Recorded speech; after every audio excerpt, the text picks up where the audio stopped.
All right. So, hello everyone and welcome back to Factorio. Let's click resume and get right back into it. So last time we left off, we were working on producing various legendary buildings. And I believe we had just started doing foundries, right? Yes, we have legendary foundries now. So that is that. So then the only legendary buildings we need left are the other special local buildings. So we've got foundries and recyclers already. We need biochambers. I guess maybe captive biter spawners.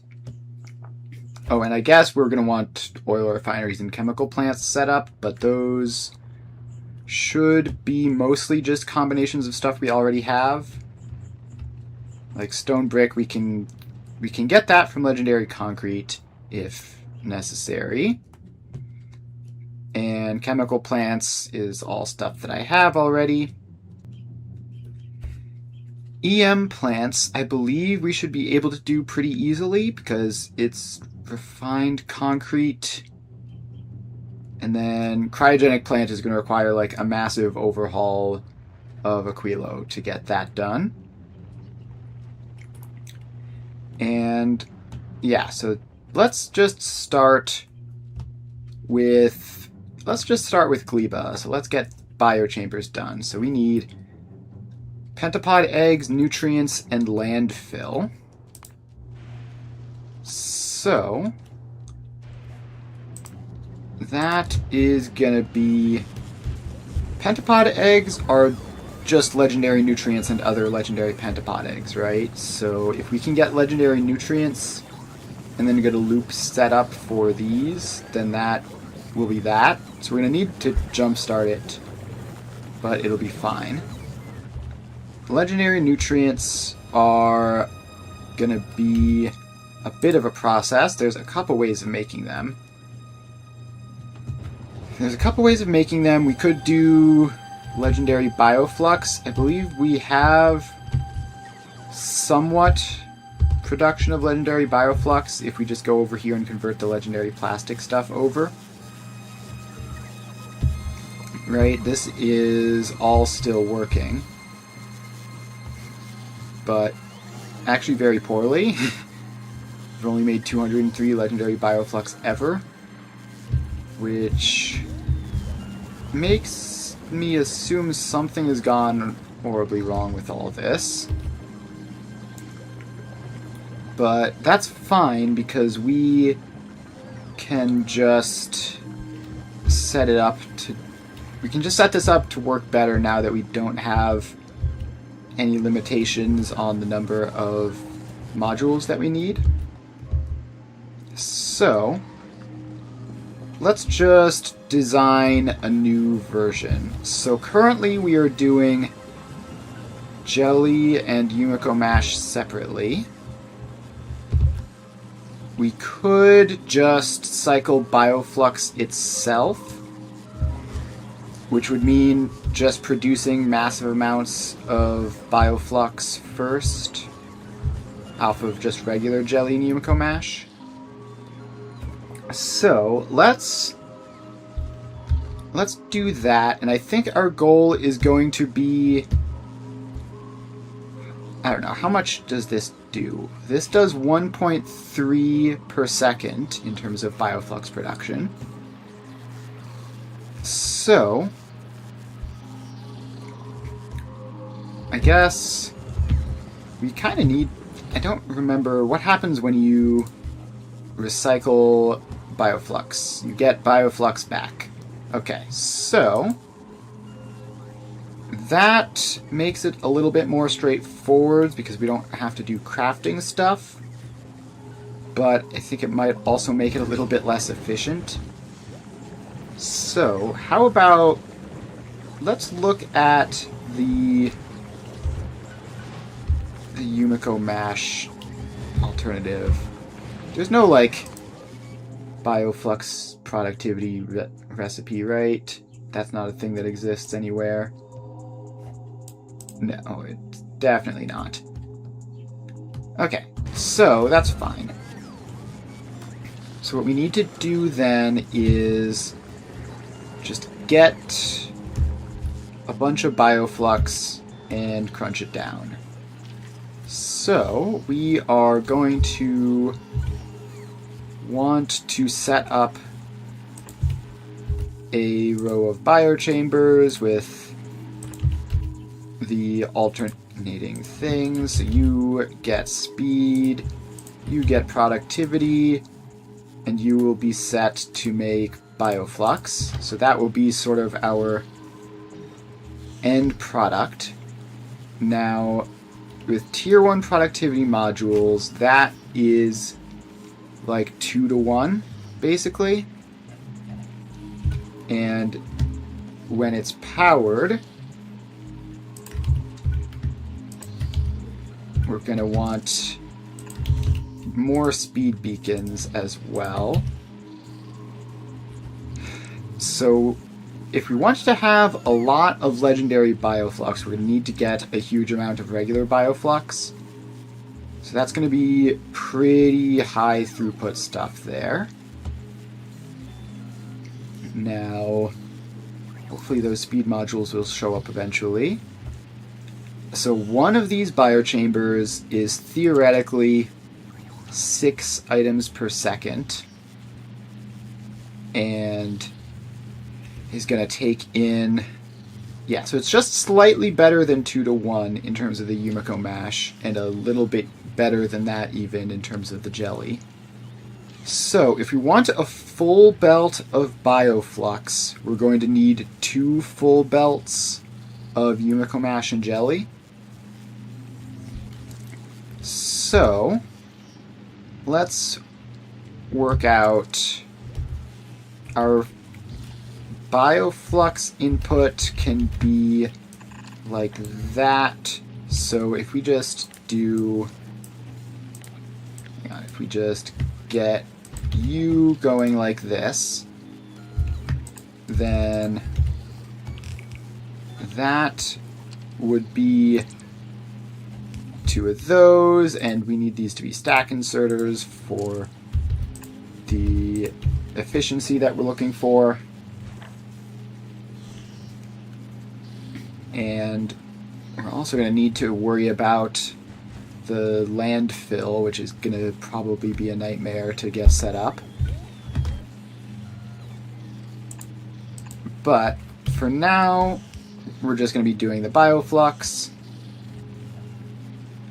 because getting a huge amount of bioflux, just, it seems more interesting to me at this exact moment. And that will be useful for the nutrients, right? Yeah, so we're gonna need nutrients for the pentapod eggs and for the recipe itself. So the bioflux itself won't be directly useful, but it will eventually do stuff.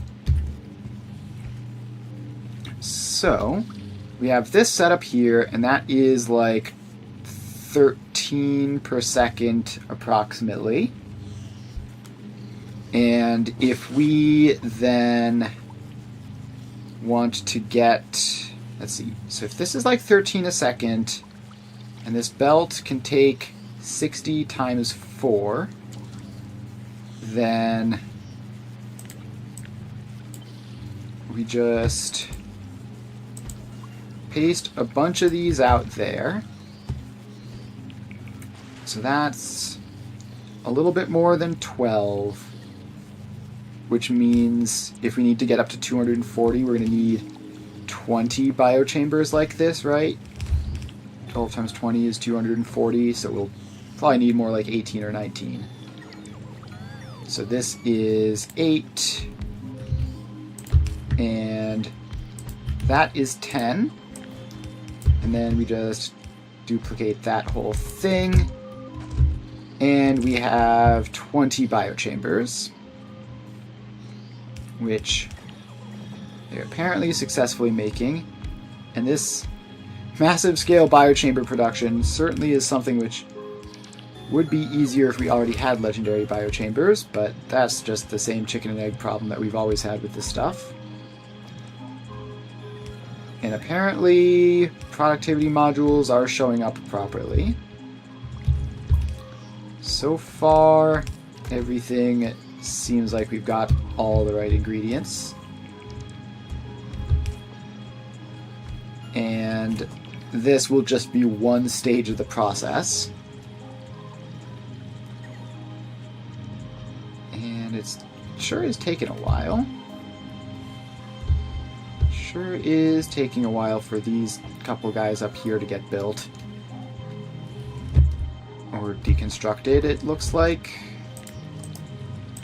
Yeah, let's get... Oh, I don't need 2 Spidertrons. That's fine, though. We can have 2 Spidertrons. It's not going to break anything. We just need them to hopefully help with the dismantling. Do you even have... No, neither of you have drones. Wonderful. There's a... I could have sworn I had a Spidertron on here that did have drones. Who knows? We're going to have to expand our drone port up a bit. Just pop you into there.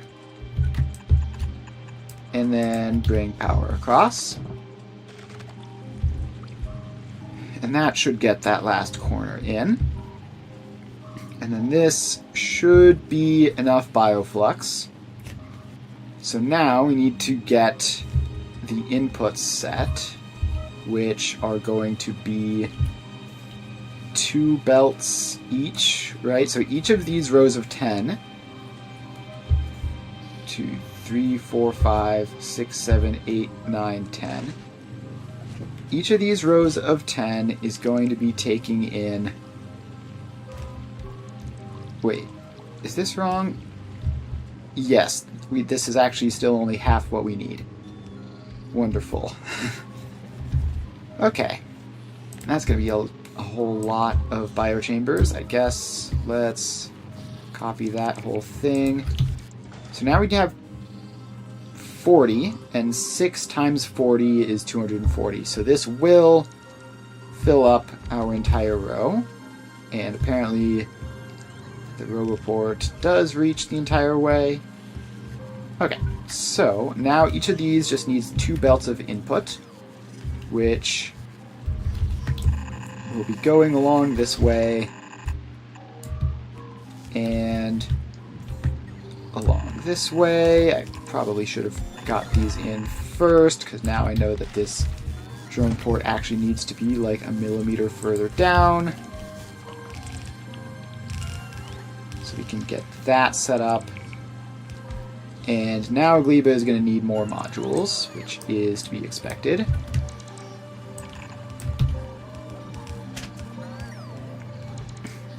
So that can all go in. I don't think... We should probably actually do legendary beacons and modules for this. Just that's going to make it 1,000 times easier.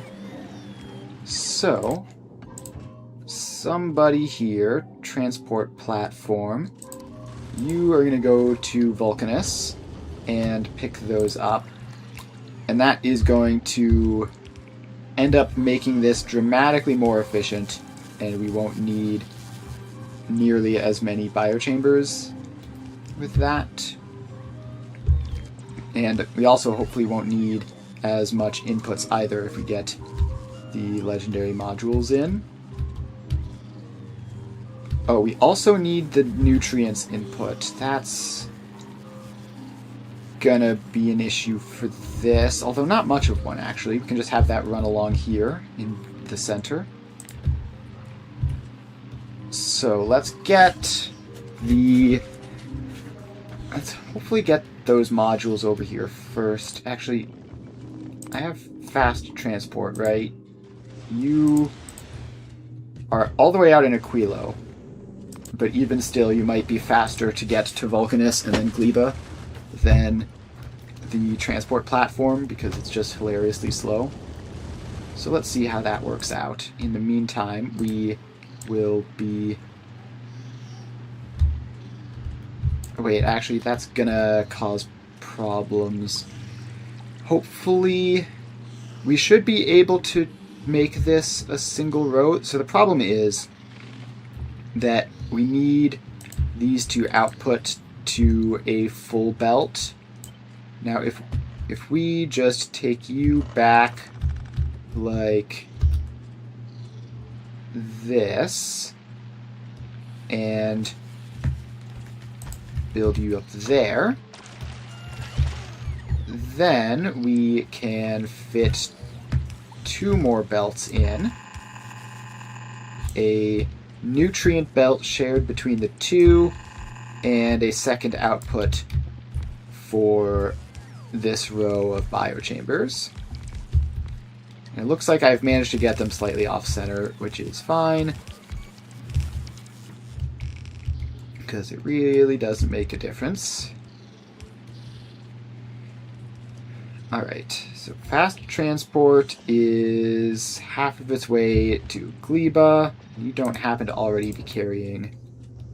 You are already carrying legendary beacons, which is nice. So that's one step of that process that we won't need more of. But then you're going to have to get back to Vulcanus for the legendary speed modules, which we have currently. You are short of speed module 2s, you're short of speed module 1s, you're short of red circuits.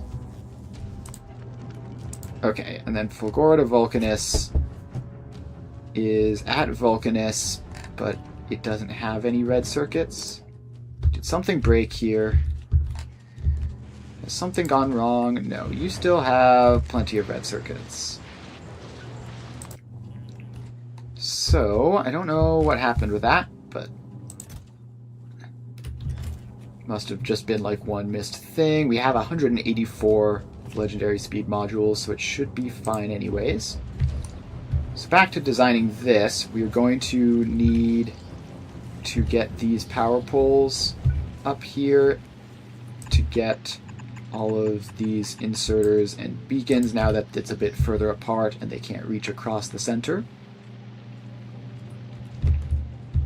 So we have all this, and then we just need to...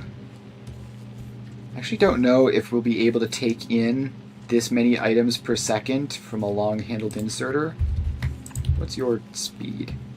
You can do 4 per rotation, slightly more than 1 rotation per second. Okay, so I think we might need 2 of you. We might need 2 of you, and then just 1 of you should be fine. And then we're also going to make sure that the distant row is jelly, so that it's the slightly lower throughput to help with the long-handled inserters.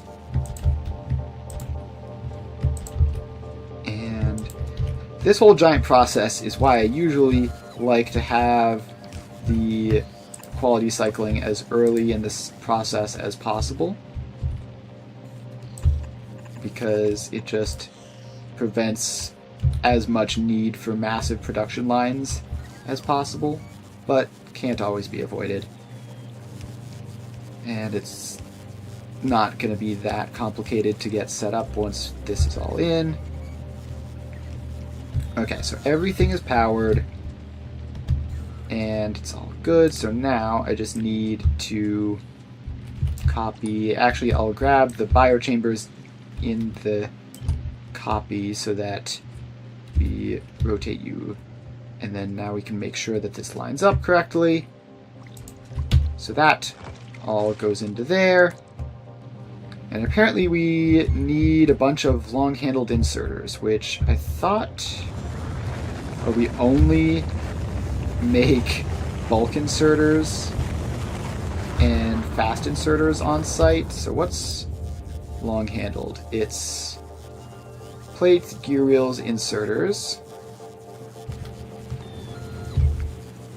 So we don't really have... Oh, we do have a good spot for this, but it's being occupied by some of these furnaces. Okay, so if we just move that furnace. Put you in. Then actually this is actually going to be a problem because these belts are not compact. So we can't grab from all three at the same time. And this, yeah, okay, I think making them on site is just going to be too complicated. Alright, so fast transport is here, and it's got speed modules being requested. Can you also just, like, grab some long-handled inserters while you're here? Does Vulcanus even have any of those? It does, but they're not launching yet. So this is all going properly, right? We're not short of any launching stuff. Oh, we're just super busy launching stone, as we tend to be a lot of the time, because this is our like main source of infinite stone. That's fine. So hopefully at least the speed modules managed to get launched soon. So we have legendary beacons, we have speed modules. We just need some way of getting these silly long-handled inserters. Now, Gleba support doesn't automatically bring those.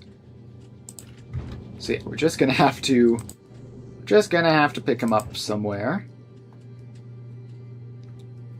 And this is all just doing stone, which is unsurprising. That's all got to go up to Aquilo. But it's almost done, right? Like, we just need another... We just need the ones which are currently registered as on the way to finish. And then that will be good. We might want to expand out production. We might want to expand out launching here on Vulcanus. Just because it seems like it's having to launch a lot more than it has been in the past. So we're going to want to make sure that that's not a problem. And I did see the long-handled inserters start to get launched. Alright. And here they are. And now you can go to Gleba and just get some requirements in so that you will never leave Gleba. And you can head off.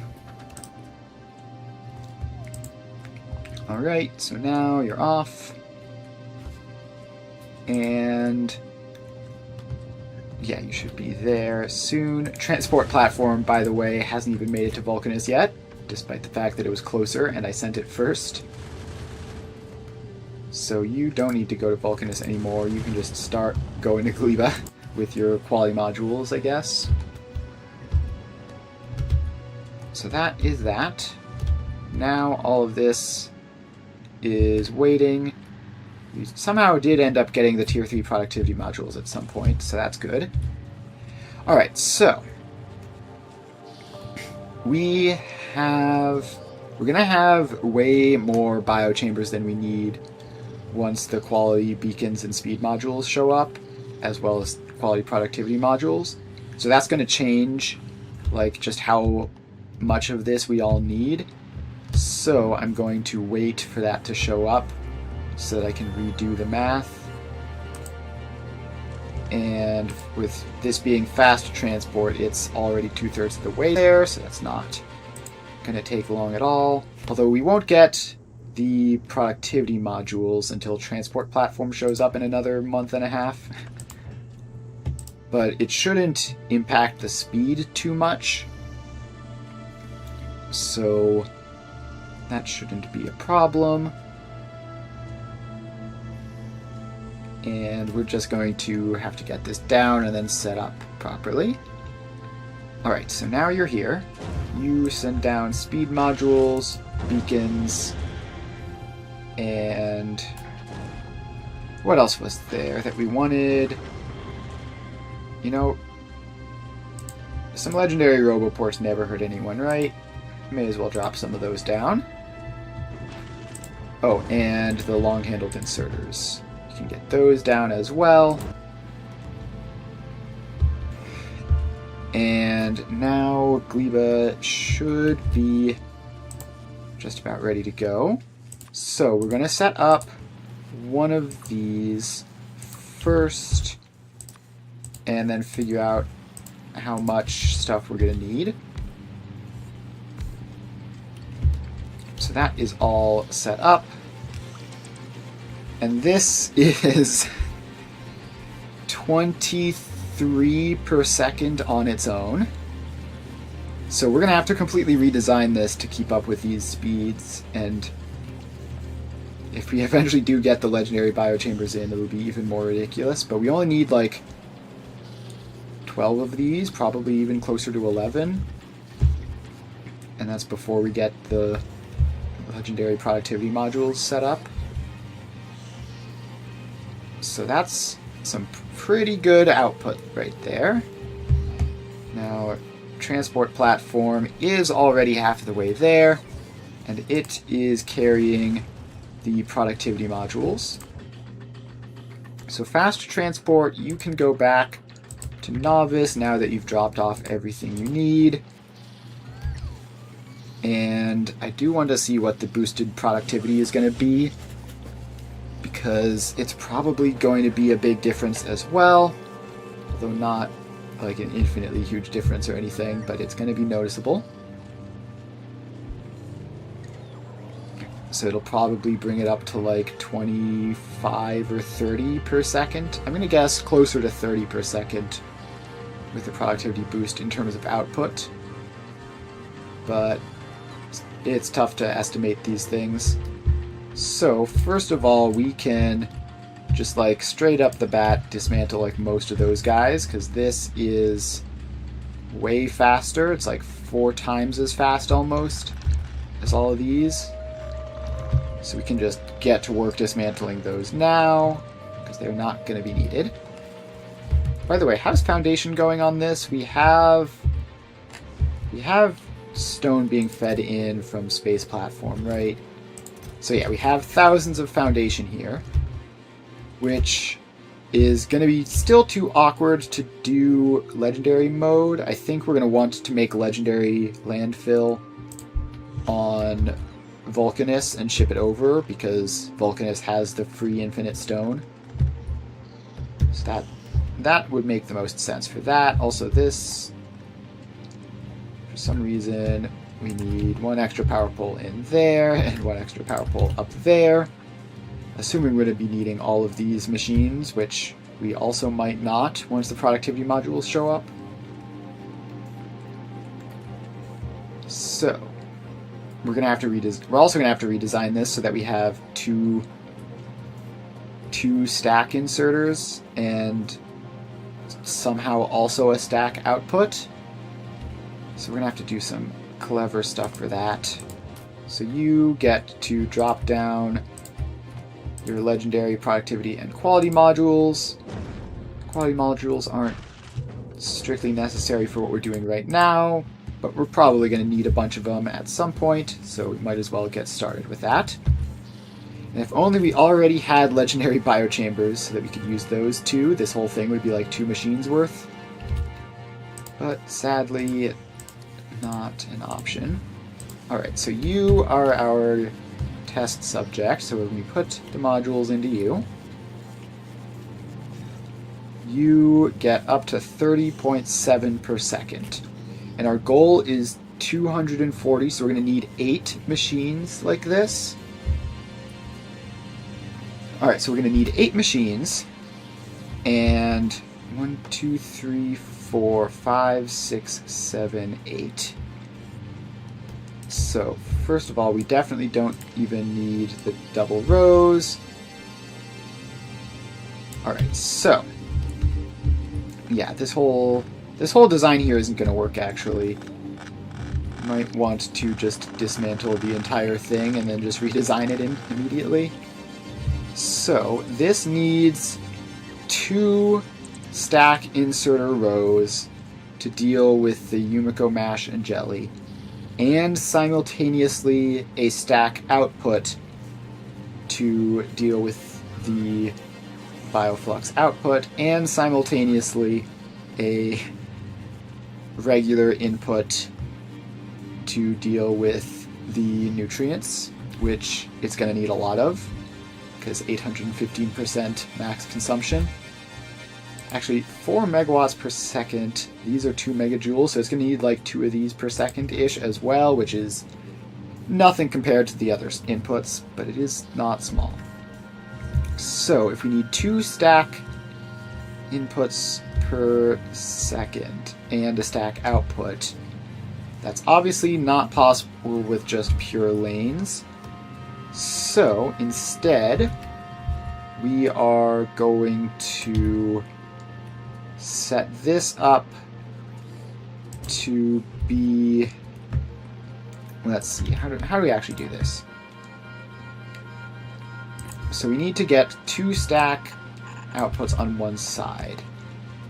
So what we need is, let's just start working backwards actually. We need something like this, right?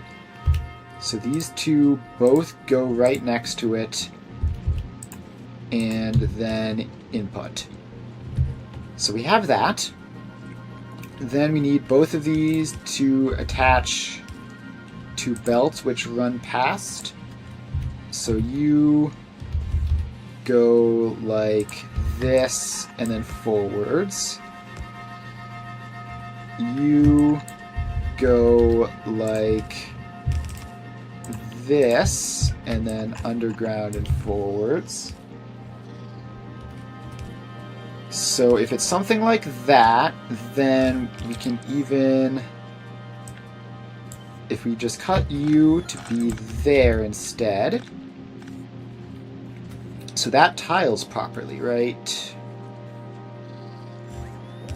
So if we then, actually it doesn't quite because of the underground belt. Is there any way of preventing that from being an underground belt so that this can tile better? And I think there is. So if we take that out, this runs forwards, and this loops around like this and then down.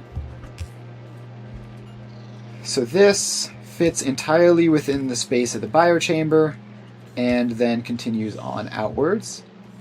So if we then dismantle all of that and we just copy paste another one right next to it, this does tile properly, so we can squeeze as many of these in as we need. Alright, so then the output is easy.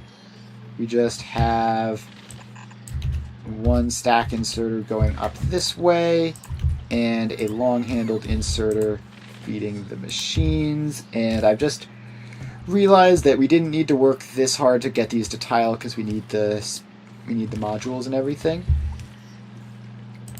So we actually have you like that, and then we take that chunk out and we put in a legendary beacon and legendary speed modules. Oh, I think that was just regular speed modules. There we go. So then we get the settings pasted, and this will be all the biochamber stuff that we need. Now we need to get power poles connected across, just like that. And we need these belts to connect through, so we don't have to do all of that stuff. And let's connect you down to power, just so that we can make sure everything is working properly. And now, so yeah, these are currently only 1 beacons, but now we just go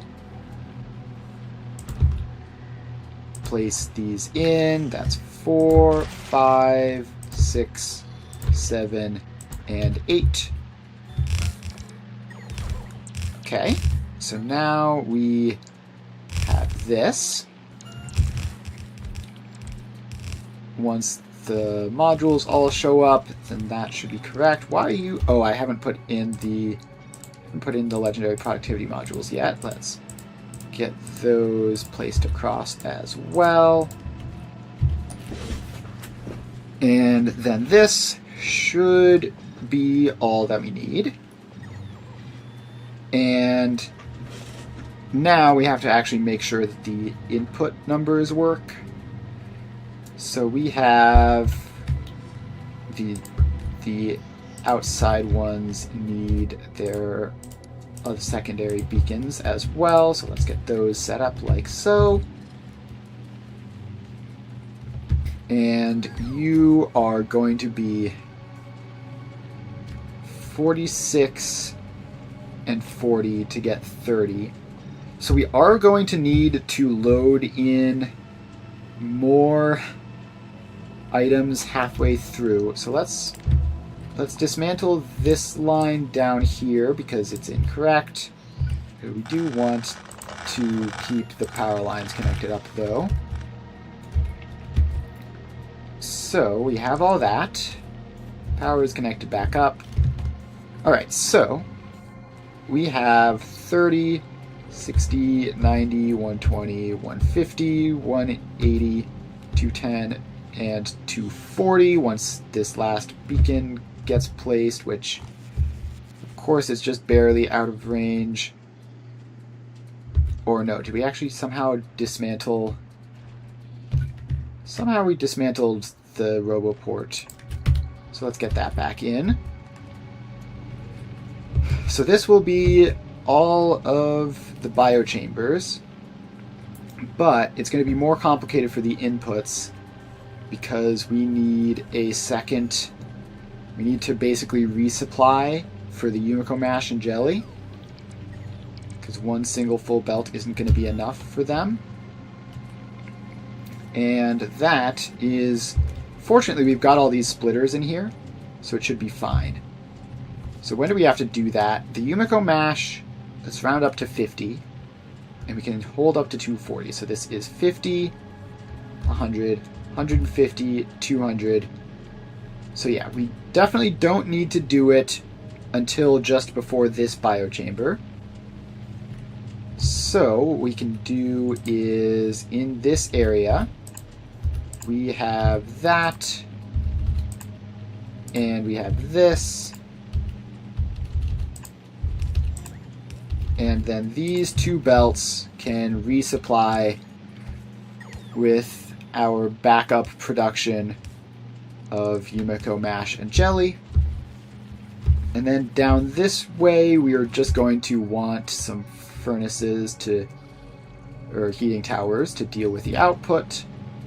So we can have those just continue a bit further, and then heating tower, heating tower, heating tower, heating tower, and then hopefully this will be enough to dispose of all the waste. And this is probably an excessive number of bulk inserters to do this with, but it should be fine. So that should be everything for the bioflux production. We still need... These can't be moduled or anything, right? No, of course not. So we still need to produce... We've sort of started in the middle of everything here. So we need to work backwards from this to produce the Yumiko Mash and the Jelly, and we need to work forwards from this to produce the legendary Bioflux and then the legendary nutrients. So let's then do the Yumiko Mash next. Now these should be easier because I'm not going to need two inputs, just the one. So you get to be Yumiko processing, although you are going to have multiple outputs that we're going to need to deal with. So let's first, of course, figure out what the speed is going to look like per machine once this is all sorted. So you get all of that. And we apparently need another beacon over here. Probably not going to build this in this exact spot, but just for testing. Just for testing purposes. Okay, so you can single-handedly make 92 Yumiko mash per second, which is kind of insane, but pretty convenient. And then what is the... Because I know the jelly is different, right? Because it's like faster by default or something. So we need the speed modules to show up to figure out how that's all going to work. Alright, yeah, 184 from one biochamber. There's no possible way, right? Like, even with the 92, I'm not entirely sure how we're going to be getting that out. So we should actually check. The stack inserter here is 16 hand size, 2 per second. So it should theoretically be enough. And we're also going to need to swap this around so that it uses both sides of the input belt, but that shouldn't be too hard. But then for these, at 92, you are going to need like 3 stack inserters just to keep up. So you're going to need something like this. And then you at 184, that's just impossible, I think. So, because these are 30 to 40-ish each at absolute max. Probably actually, yeah, no, somewhere in there. 30 to 40 at max. And if we put 3 of these on a row, that gets us to 90, but we would need 2 rows of output belts using all of these sides to get to 180. So yeah, that's not possible. Let's take one of those out.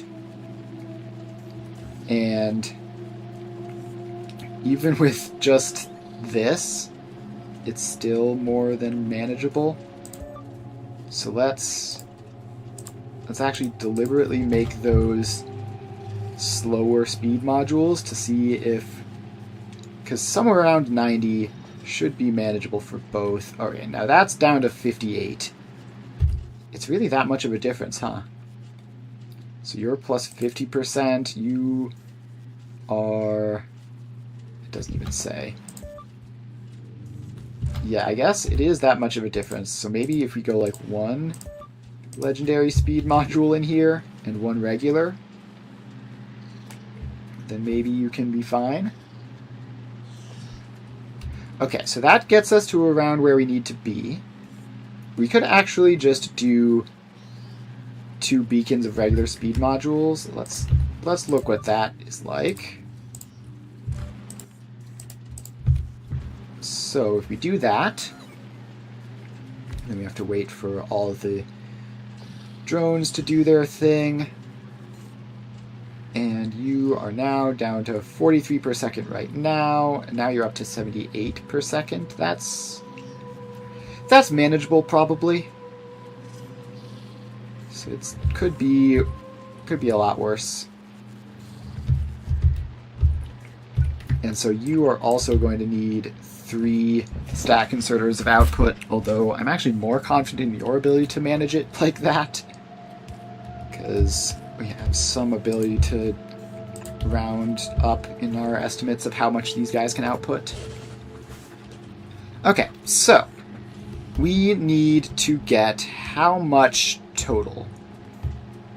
This is 46 inputs times 8.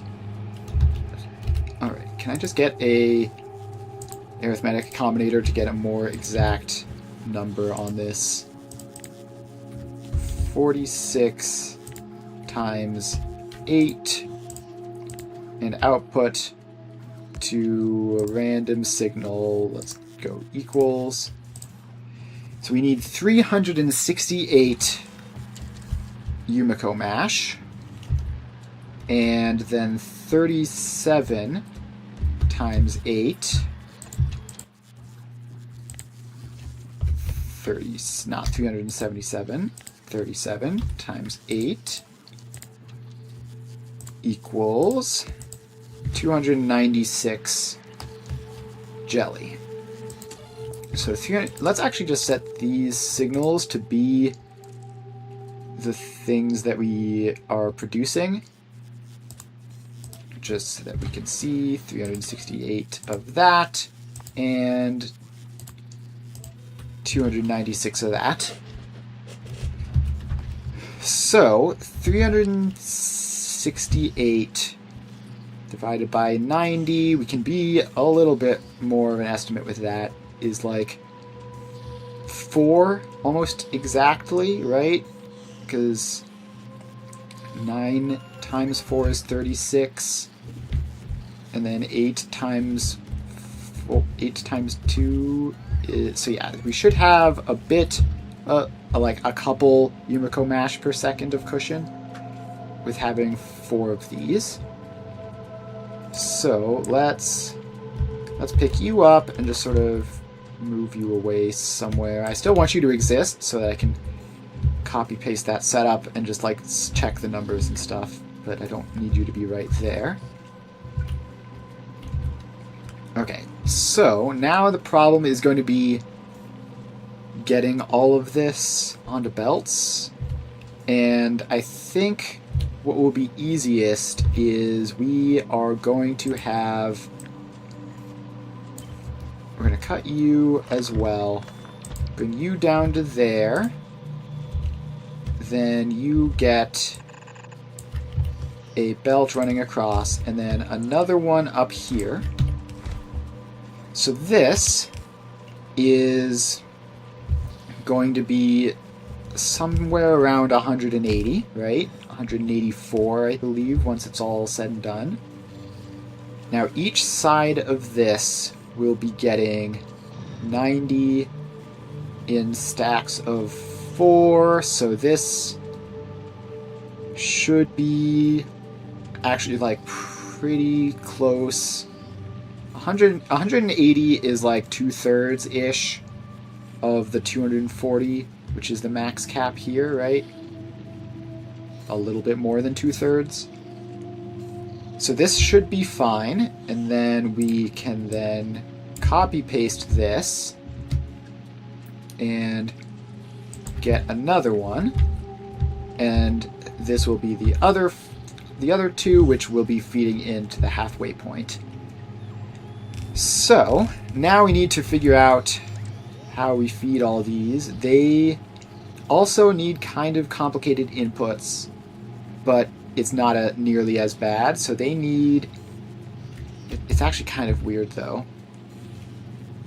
They need a nutrient input and a Yumiko fruit input, which in total this is 40, 80-ish Yumiko fruit, and that can go on half of a belt, assuming it's fully stacked, which I believe we do fully stack our fruits. So that is going to make things easy, because then we can put the nutrients on the other half of that belt, and then just have nice convenient input belts like this, and that power line can go away. Actually, no, we want this to be feeding in this way, because that's the direction that it's better for it to go. So our input belts go in like that, and in like this. Need to get these power poles out of the way. I always seem to manage to build these on exactly the least convenient lines possible. So we have that, and that will be our inputs, which, okay, this is not connected up to power, which is why the beacons aren't showing properly. And let's also get those over there connected up to power. You need the beacons to show properly so I can triple check the numbers. So it's 18 Yumiko fruit going in. So is that compatible with bulk inserters? So this can do 12 per second. Yeah, so we should be able to just do bulk inserters for these. And we're going to have 2 because there's also going to be nutrients on these belts, which we don't want to get in a situation where it's just completely jammed like that. So that is all set up. And you apparently need power poles for those 2. Okay, and then we just have a seed output belt, which will be running along this way. And the seed outputs for these are still relatively small, all things considered, so this should be fine. We just have to move a power pole a little bit. And then you also get a seed output belt, which goes over that way. And that power pole needs to move again, because of course it does. So we can put you into there. And then our long-handled inserter goes into that spot. And then we will be... This should be all that we need for the Yumiko processing, right? We've got our machines. We're going to have to work on getting the nutrients in and the seeds out. So we're going to have to obviously do the inputs and outputs for that. That should be good for now. We just need to filter all of these so that they don't output the wrong thing. Oh, and this one needs its long-handled inserter. So we can get that in and then move the power pole a little bit. And then we tell these to filter out Yumiko mash and spoilage, just in case any of that exists. We have the ability to get rid of it, although having it go out through stack inserters might be a problem. Okay, wait. Yeah, having spoilage go out through stack inserters could be an issue, because that could get stuck. Yeah, let's actually then... Let's have these be just Yumiko mash. And then these can output the seeds and the spoilage, because they're long-handled inserters, so if anything goes wrong, they can switch more easily. And nothing should go wrong, so that should never have to actually output spoilage, but just in case. And so then we're just going to have to sort the spoilage out once it gets passed. And this is not going to be built exactly here, because that's just in an inconvenient spot for previous stuff that we've built. So we're going to have to set up the input and output connections later. Once we have all these sort of individual chunks designed, we can work out what that's going to look like exactly.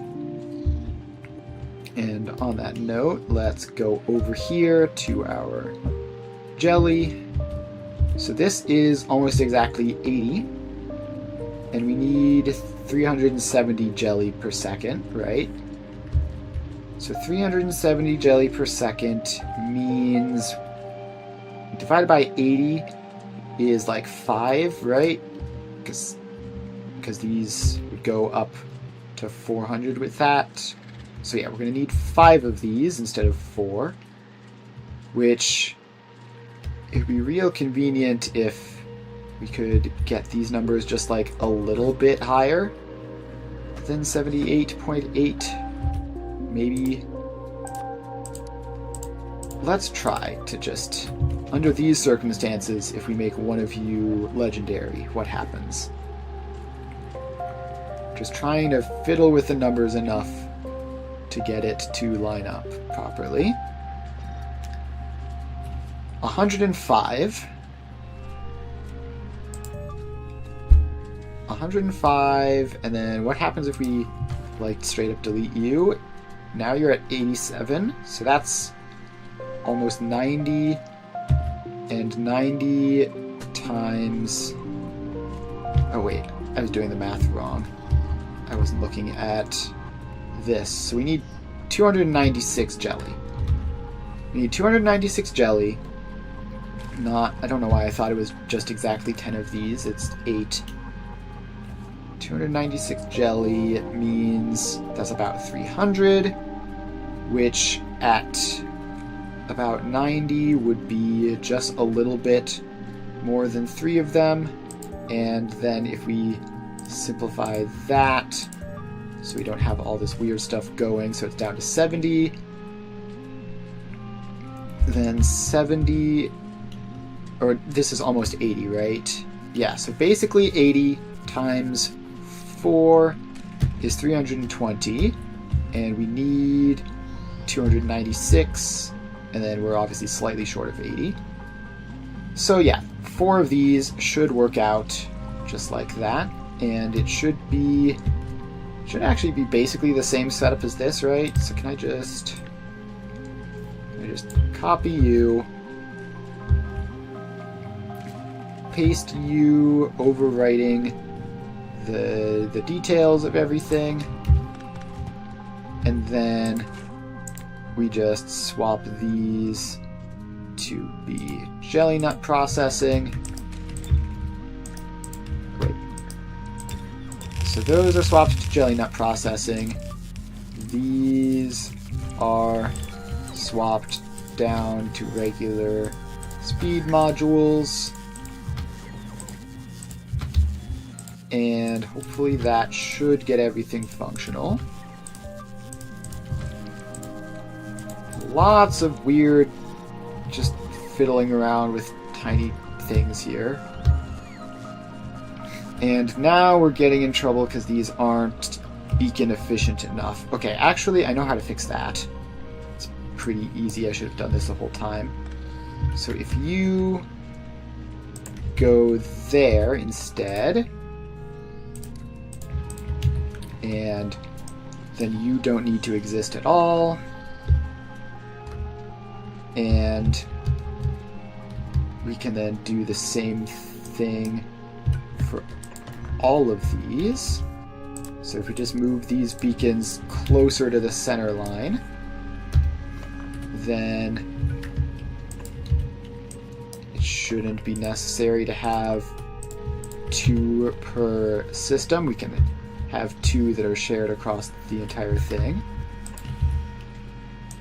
So if we do that, then we get way more efficient use out of our beacons. And then we can... Okay, we're going to have to copy paste this again with the new setup. So that will go in like so. Then these inefficient beacons get removed. And then the power lines connect back up again. And that doesn't need to go underground there. Let's fix that real quick. Okay, so now we have what should be all of this back. And then we need to set you back to jelly processing. And now these are too fast again, so we need to set down the number of speed modules.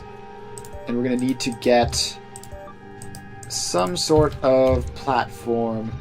Hopefully faster transport has more. Yeah, you have more legendary beacons, so you can head up to Gleba.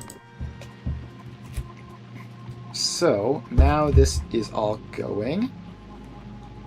You need a power pole there. And this, we just need to set these filters from Yumiko mash to jelly for the outputs. And then these filters from Yumiko seeds to jelly seeds. And we should be mostly set up there. Alright, so if we have an infinite supply of Yumiko fruit and jelly nut seeds, which might be an issue, you might want to dismantle this production over here. Not sure about that. But if we have an infinite supply of those, then we should be able to turn that into all of this stuff. Okay, and then once we have the regular bioflux output, we need to set it up so that it outputs to both sides of the belt. So this is going to output to the far side of the belt. We need to make that become the near side. And the good news about having these spaces with beacons in them is that they do give us room to do stuff. So you go in like that, and that should be fine. So that should be the bioflux output done. And now the only thing we need are the recyclers, and unfortunately it's going to be hard to figure out how many recyclers we need because none of these have the bioflux recycling recipe. So what we can do down here is we can just find...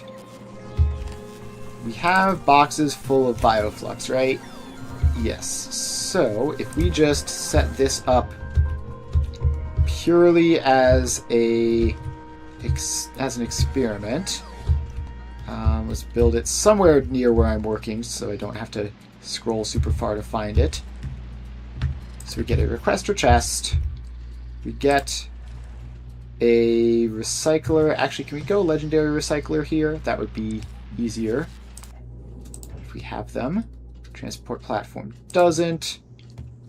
Fast transport doesn't either, but it should be able to go and grab them relatively quickly.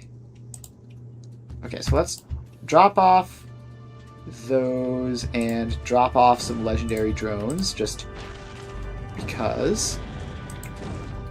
And then we need you to start moving up to Fulgora. And we're going to make sure that you don't leave Fulgora until we want you to. And you are going to pick up legendary recyclers while you're there, which Fulgora should have plenty of, right? Just scroll into here to confirm that we have 40 of these stockpiled and plenty of materials to make more. Let's set the stockpile up to 60, actually, just so that we don't have to worry about that at all. And then we can wait on that. Now, in the meantime, let's start getting this figured out, how we're going to get this all connected. So we don't... I think we want to move this further over this way, just so that we have more space in this side of things where all the input's going to be happening. So let's actually... We just dropped down a bunch of legendary drones, so we might as well start making use of them. Also, this is set up in the old-fashioned way where everything has to be sitting in the cargo landing pad, which is kind of awkward. Alright, but it's fine. So we're just going to, real quick, set up some, just load up some legendary drones into the system so we can get all of those. And it looks like the construction drones, just in terms of sheer quantity, will be quite helpful because we're never got that many of those to begin with. So now we have a bunch more construction drones, and the construction drones that we have are now also better on average. So that'll be handy. And we're just going to immediately start using them by picking this up. And we are going to move you up and to the right, I think. So just sort of up into this area. Still fully within drone port range from this guy down here. So that can all get built, and the legendary construction drones are doing their thing as well, which is cool. Though obviously there's still going to be plenty of work for regular construction drones to help. So that all gets built. Now we need to get this set up so that these go up here. Now this,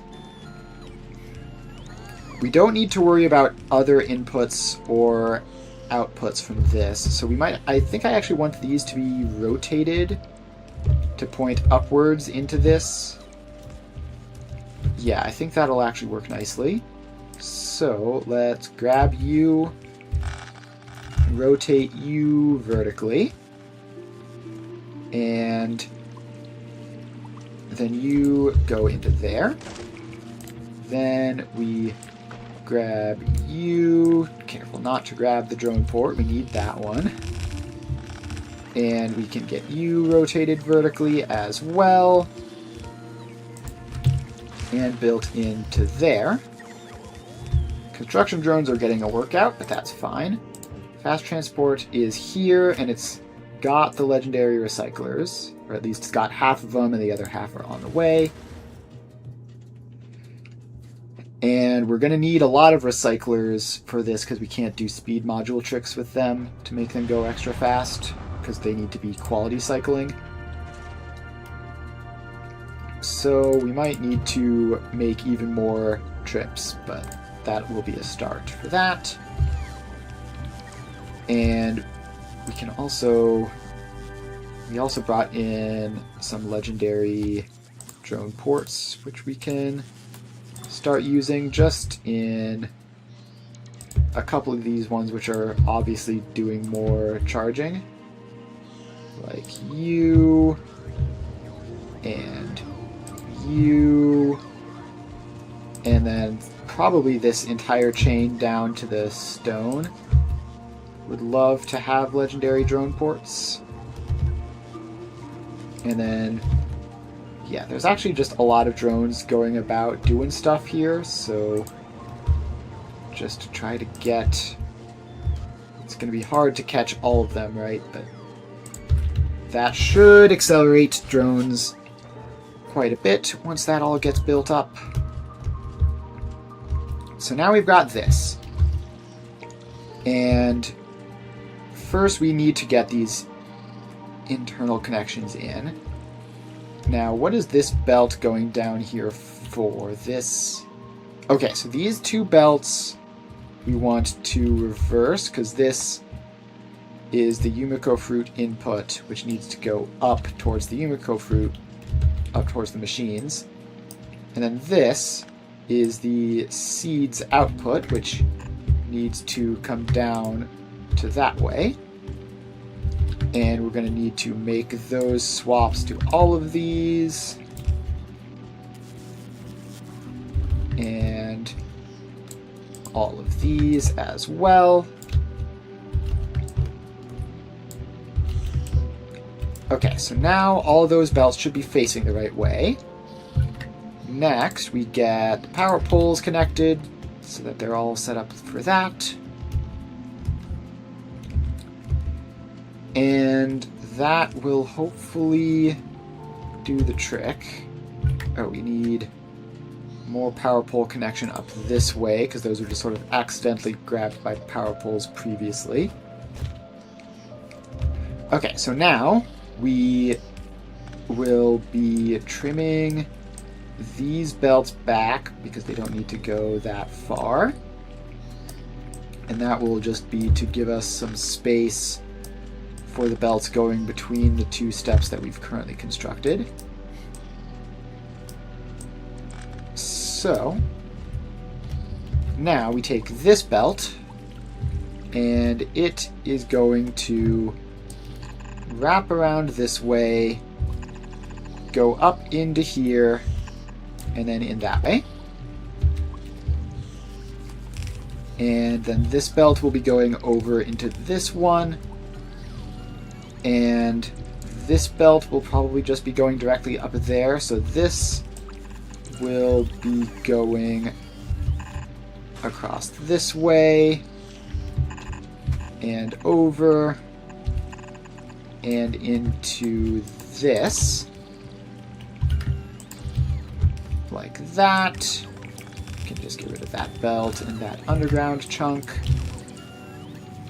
Okay, so the fun part about designing stuff like this is that none of this has actually been activated yet, so I have no idea whether it'll work or not. But I am optimistic that it will. So that is the first half in. Now we take this, you go out this way, then up this way, and then into there, while you just go directly up and into there. Okay, now we can also just connect the power lines up to here, and that should be all. It should hopefully be that. Then we need to feed this whole thing with nutrients, which... Okay, let's actually get these input belts set up. So this belt and this belt are coming from the same source, right? And they should be fine. So there's 80 of those, which is divided by 4 for stacks is 20. So we can fit all of that stuff onto the same belt like that. And we can do the same thing over here.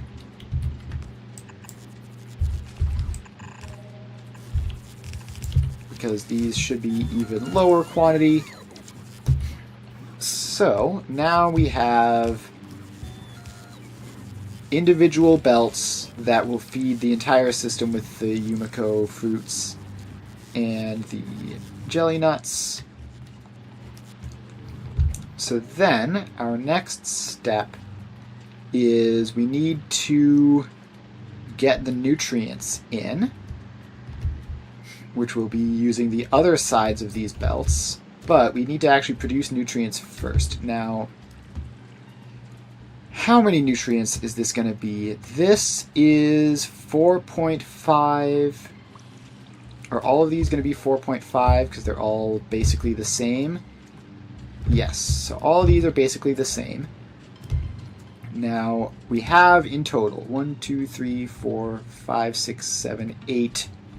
We have 16 times 4.5 is 64 plus 8, so 72, I believe, right?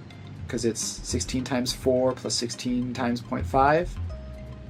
So yeah, it should be 72 megawatts total, and we're going to want to round up to probably 75 or 80, just to be sure. And then each of these is 2 megajoules, which means we're going to need a total of... Yikes, we're going to need a total of... Let's see, so it's if it's... We said it was 70, right? So 72, and we're rounding up to 80 megawatts. These are 2 each, so we need like 40 of these per second. So let's then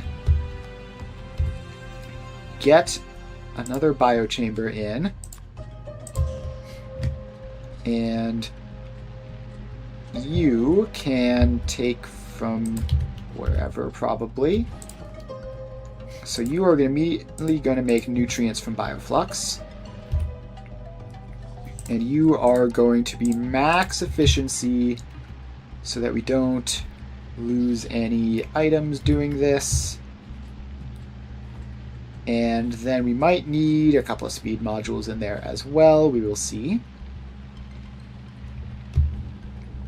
Alright, so you are doing 40 per second, almost exactly, which should theoretically be enough without speed modules, although you add one more of your own. So yeah, this should be fine. So that's just 2 Bioflux taken off the top. It's hardly anything when we're doing 240. So we just take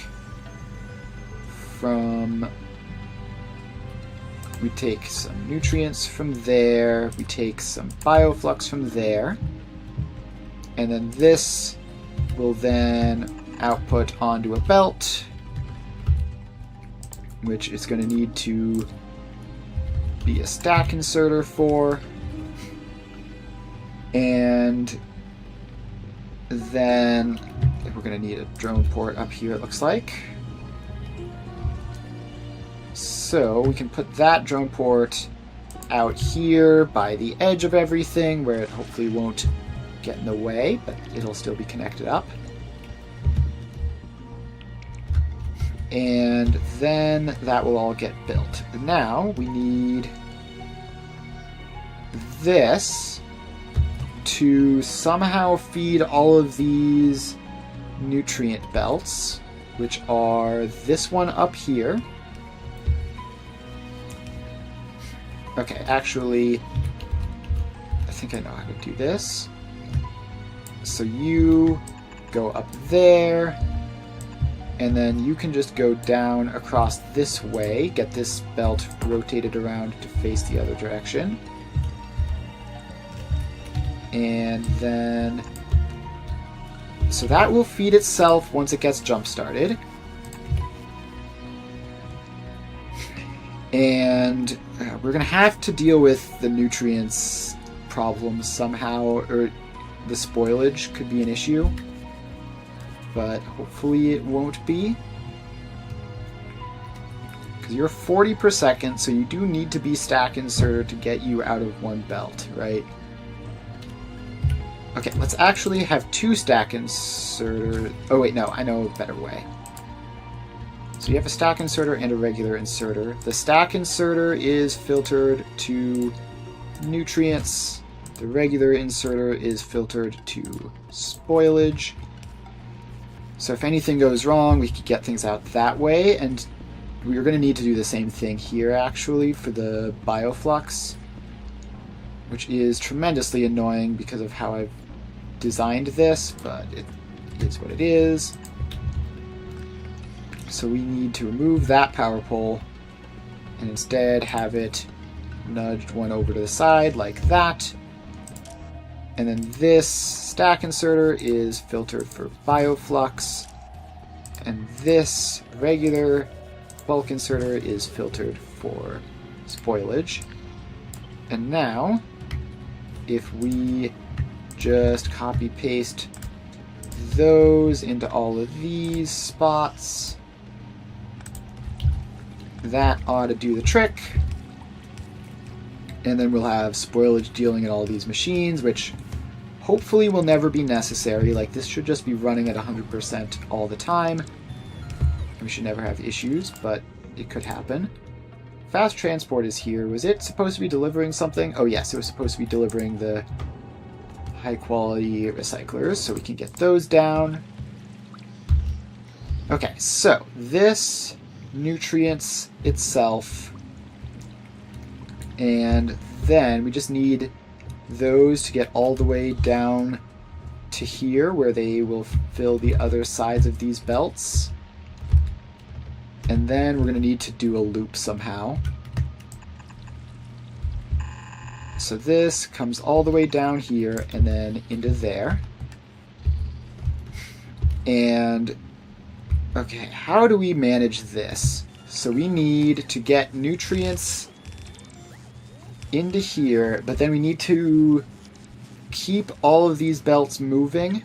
Okay, wait, I think I see a strategy for this. So if you come up here, then you can go around and, okay, we're gonna want this to be slightly different. So you go down like that, you go across like that, and then this is gonna split, obviously, down here. So half of it goes into there, half of it goes into there. And then we just need these to be splitters for, oh wait, you can't filter out two things onto the same splitter, can you? Okay, wait, no, this is fine. We can do that a different way. So if we filter Yumiko fruits that way, then anything that isn't Yumiko fruits, whether that's spoilage or nutrients or whatever, will then go through this way. And then we just need to do the same thing for you, where you get Yumiko fruits filtered out the other direction. We don't want them. And then we have to do the same thing over here for the jelly. So you will be filtered out. Where? Why am I suddenly blind? Where? Okay, there they are. My eyes just absolutely glazed past the jelly nuts there. So you are doing that properly. And then that should keep the nutrients flowing. And then we can just, we can just merge them up into one belt, right? Just something like that. Should be fine. And then we take all of these belts. We merge those two up, however, because it doesn't matter. Then we take them down to here and we merge you up, input priority left.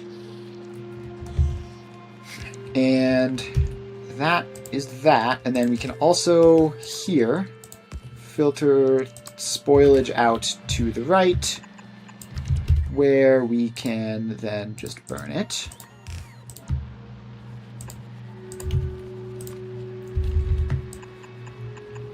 Alright, so that ought to be good. So that filters spoilage out of our nutrient system, and it feeds all the nutrients in.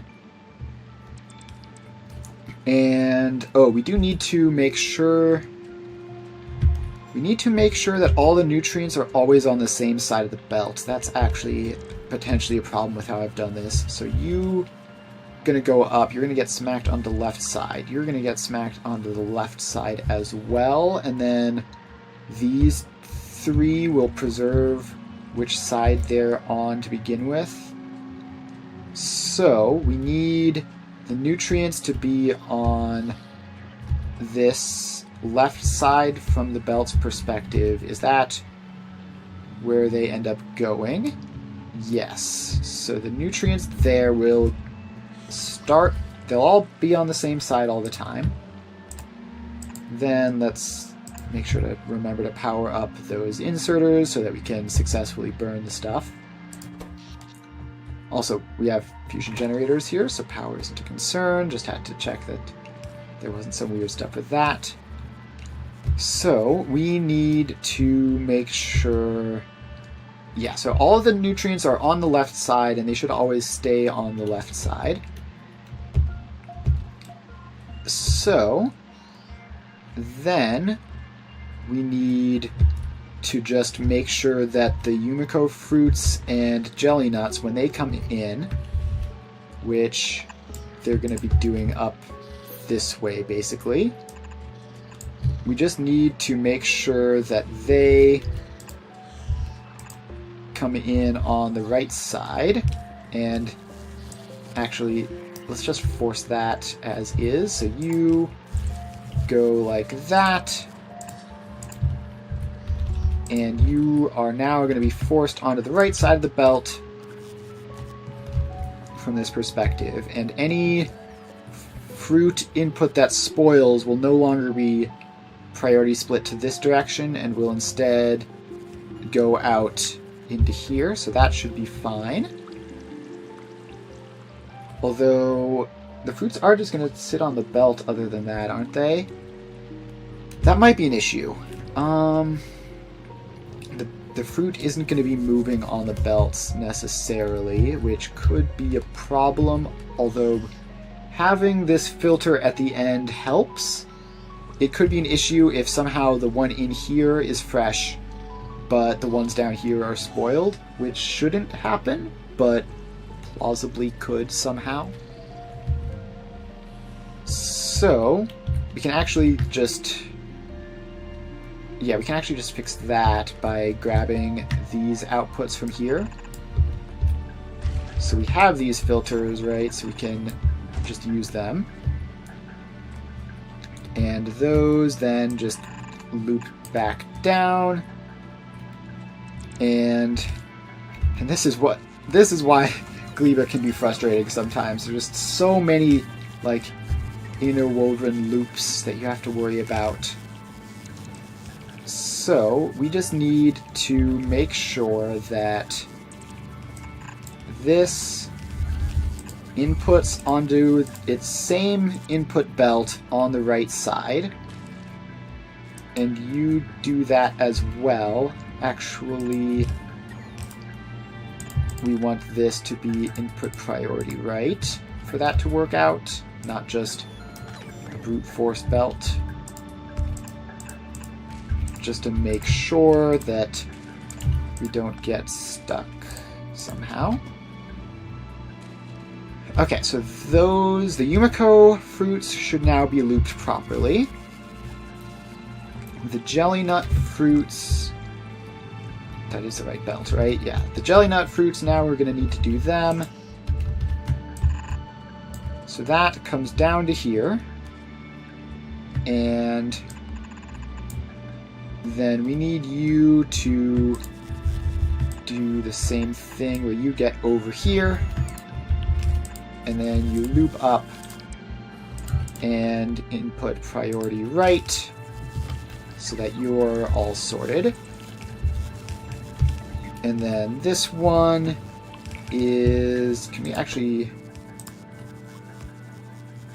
just swap this around so that it's a little bit more convenient to do the looping with. So you come down to here, and then you loop around like this, and input priority to you. Alright, so that should keep all the fruits going around properly, and now we have this one as the fruit input there being forced onto the correct side. So then we just want this one as the fruit input there being forced onto the correct side. And that should be everything unless I've made some horrible mistake. So this should produce all of the bioflux that I need. If everything works out correctly the first time, it'll be a miracle, but who knows. So fast transport is here. You've dropped off. Right, so we should already have the legendary recyclers. So now it's time to do our experiments to figure out how fast these are, which I have this box here. So we get a legendary recycler in there, and you get legendary quality moduled, and we're gonna need all of this to get built so that we can just see what the speed is going to be like in this sort of test environment. And hopefully that doesn't take too long to get built. We're going to need a power pole for the inserter. And, okay, now all that stuff should be on the way. You can now bring in literally just like one bioflux. Literally just bring in like a singular bioflux just so that this recycler can get its recipe set and I can look at the speed. And it will just be like this, which is 2.6 per second in a legendary recycler, 2.6 per second, and we can't improve that with speed modules, so it's just going to be like that forever. So we're going to need like hundreds of legendary recyclers in order to get this working. Alright, fast transport. You go back to Fulgora, set this up to 60, and you're just going to have to pick up everything that you can, and then probably, because the basic recyclers trying to do this are going to be so much slower too. So that's going to be a nightmare. That is going to be a nightmare to set up. But let's get it done. So we're also going to need so many quality modules. Fortunately, we're not exactly low on them. So we go recyclers, and you just sort of expand out forever. And we'll get a RoboPort over here as well. It's as far over as it'll go. Okay, so those are mostly just regular recyclers, except some of these... Yeah, so these are regular recyclers getting built up here, which we don't... We want to do legendary recyclers because it's going to be so much faster. Now, how many is this, and do we have the modules to even do this much? Okay, so we are currently one legendary recycler short, but we do have the modules to get all the ones that we've currently done. We can get some of these random plants out of the way. Okay, and that one behind the random plant didn't get a quality module. So, we have these. These are going to take, theoretically, this is a full stack of... Can I actually go down here and look? So, when we do this recipe, the Bioflux recycling, it's a 25% recipe. It's not a guaranteed, so that's going to be mildly annoying. But these are going to take one full max belt of Bioflux. And then our first row of these recyclers is going to convert that down to basically one regular non-stacked belt of Bioflux, approximately. Because it's stacked of 4. So, first of all, how many of these do we need anyways? This is 2.6, and we need to do 240, so we literally need 120-ish recyclers. Let's see, does that sound right? 120 recyclers times 2.6 would be more like 300 or something. But it's going to be somewhere in that area, right? So 100... No, yeah, it'll be 100 recyclers. 100 recyclers would be 260. So, yeah, it'll be slightly less than that, actually. More like 80 or 90, but still a lot of legendary recyclers. And that's just for the first row. That's just for stage 1 of recycling. Not to mention the follow-up stages. So how many is this that we've built so far? This is 20 long. Oh, and we have got this one down here is the one legendary recycler missing currently. And fast transport belt is here. It's receiving its supply of legendary recyclers. And this is short on legendary gear wheels. Somehow. Okay, so we've obviously broken our legendary iron plate supply here. Alright. Can we see what exactly the problem is? Oh, it's because these are... It's because I set those to steel chests so that we didn't break things with the... So that we didn't have our rocket silos taking absolutely forever to launch, but I guess that's just going to have to be the way that it is. So we make those guys passive provider chests, and now we should have, with that fix, we should have plenty there. And apparently, somehow we are short one passive provider chest here on Fulgora, which is quite strange. You wouldn't expect that to be a problem. Does Fulgora support have passive provider chests? It does. And it has them... Yes, it has them in its inventory, but is Fulgora just not requesting them then? Is that the problem? So we go into here. Yeah, you're not requesting them at all. So let's get that fixed. So you want to have a stockpile of passive provider chests at all times. So that will get built eventually. They'll get around to it. And in the meantime, we have our legendary iron supply back. And it also looks like we've managed to get our trains jammed again.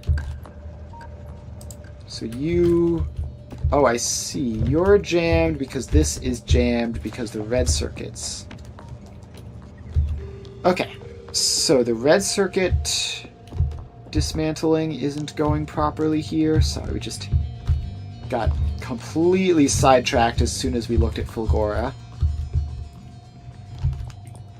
Now, where is that supposed to be? That's supposed to be here, and it's just horribly slow. Okay, so we just need more. We just need more here, and that's not going to be trivial.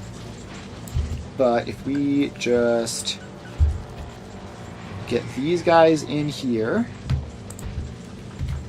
and then have that belt rotate around to face this way. So then we can double the amount of red circuits that we dismantle. And then we'll also need another one of these guys, which we need to copy-paste correctly. We flip you horizontally, I believe. And... What have I done? Click the wrong button. Alright. No, but it did get placed in. So then that connects up to there. And this should double-ish our ability to dismantle red circuits, which should be quite helpful. And that'll take a little bit longer to get built. Meanwhile, back up here, the red circuit train is headed to... Okay, wait, there's also just unrelated traffic jam up here. Okay, so this is a crossing, which you thought that it was safe to enter, but it was just barely not. That's annoying. Okay, can we can temporarily fix that by just removing that, and then you can go through. Now, this is not going to solve the problem with the absolute... This is not going to solve the problem, just fixing that, but it might help a little bit. And then we can't squeeze that signal back any... Although, actually, do we just remove that signal? Yeah, I think we just straight up remove that signal. And then... This whole purple area is now one giant region that they need to be able to safely get through. And we'll put another chain signal there. And that should be functional, hopefully. That should hopefully be functional, and now it's just a question of whether our improved stuff here can actually do the trick. And actually, we should have legendary recyclers available here. Hopefully now that we've gotten all of those, now that we've gotten the legendary recycler production fixed, we should be able to do that, and it looks like we're able to get most of them in. So that should also dramatically accelerate our ability to dismantle stuff here, which hopefully will stop all the traffic problems. I guess we'll see. We actually are going so fast that we're not using these fully. So this first machine is actually outputting 20 items, and a single side of these turbo belts can only handle 30, so we can get like 1.5 machines working at once, which is basically what we see. Okay, we're going to have to spend more time fixing that, but for now, at least it's marginally better, at least. And okay, well, we can get this fixed by... How does this work? So we just have you go up to there and then down like that. So that might jam this, or it might help it work at full efficiency. We will see what happens. And it looks like the answer is that it's getting it jammed. But that's fine. Because it should still be better than it was. And we don't quite have the room to do that here, so that's unfortunate. But we'll leave that for now. And fast transport, you're sitting above Aquilo. You have 60 of those, so you can come back to Gleba. So, what were we doing here? We had established that we needed like 80-ish. Let's actually figure out an exact number. So, let's get you in, and you are going to be, we can't do decimals, so it'll be 26 divided by, actually no, it would be 240, but we're going to add an additional 0 for an extra decimal point, divided by 26. And then output to, I guess, legendary recyclers. It's saying 92, and this is divided by, and we've multiplied both sides by 10, so it should be correct. Now, I guess, just for exactness, it's going to be 92.3. So, yeah, basically 93-ish. And this current row is 20. So the current row is 20. We have just add... So if we go... How do we want to do this that's like relatively organized is the question. Because we could make this in a way that's just like an absolute mess, but I don't want to do that. Also, we're still occasionally losing drones on Fulgora somehow. Again, with the world's tiniest gaps in things. Alright, so fast transport is back. You can drop your machines off and then start going back to Fulgora like immediately. So this is a row of 20.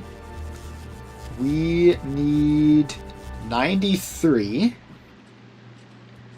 And we also need this to work in a somewhat Gleba-ish way, right? So, like, we need it to loop back on itself and all that. And we also need it to be 93. So, let's start by giving us some extra space. Go up here. So we go up here. We've got 20. If we have multiple rows, we can squeeze that in pretty easily. So you flip around vertically and go in like that. So this would be 40 outputs. And then we get another one like you with, I don't know, is that the correct spacing? Yes, so that's the correct spacing to have an input belt there. And so this is 80 total machines, and we just need a little bit more than that. So we just like, let's see, it said we needed 92, so we need to add 12 machines. So let's add a little bit more than 12 machines just to be sure. So we have a setup like this, right? And we don't have enough of anything to build this. Can we send down more modules from transport platform? No, you can start heading back to pick up more of those. How is recycler production going on Fulgora? Because we are definitely needing to be producing them at this point. And you need legendary concrete again as your main limiting factor. And we had set up a system. I can't remember where I put the concrete recycler. Because was it just this? Okay, it was just this. And it is going as fast as it can, it looks like. Which is not full speed. Yeah, that temporary shutdown of everything when we had the traffic jam is definitely costing us big time here.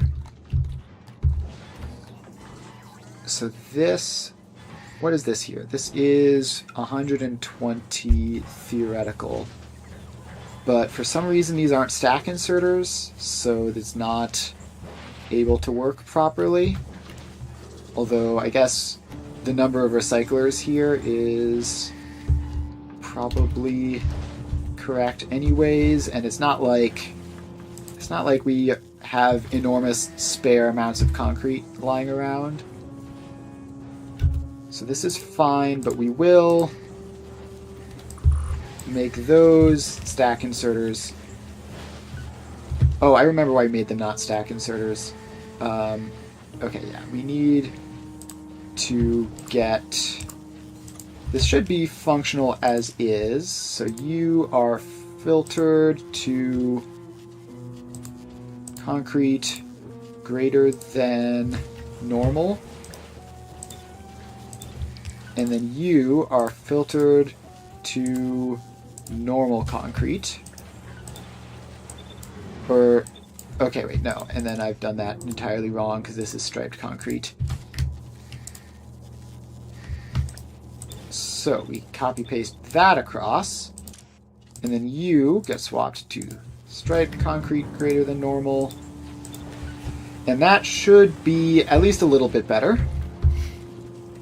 So that should be at least a marginal improvement in terms of the amount of striped concrete that we're able to output here.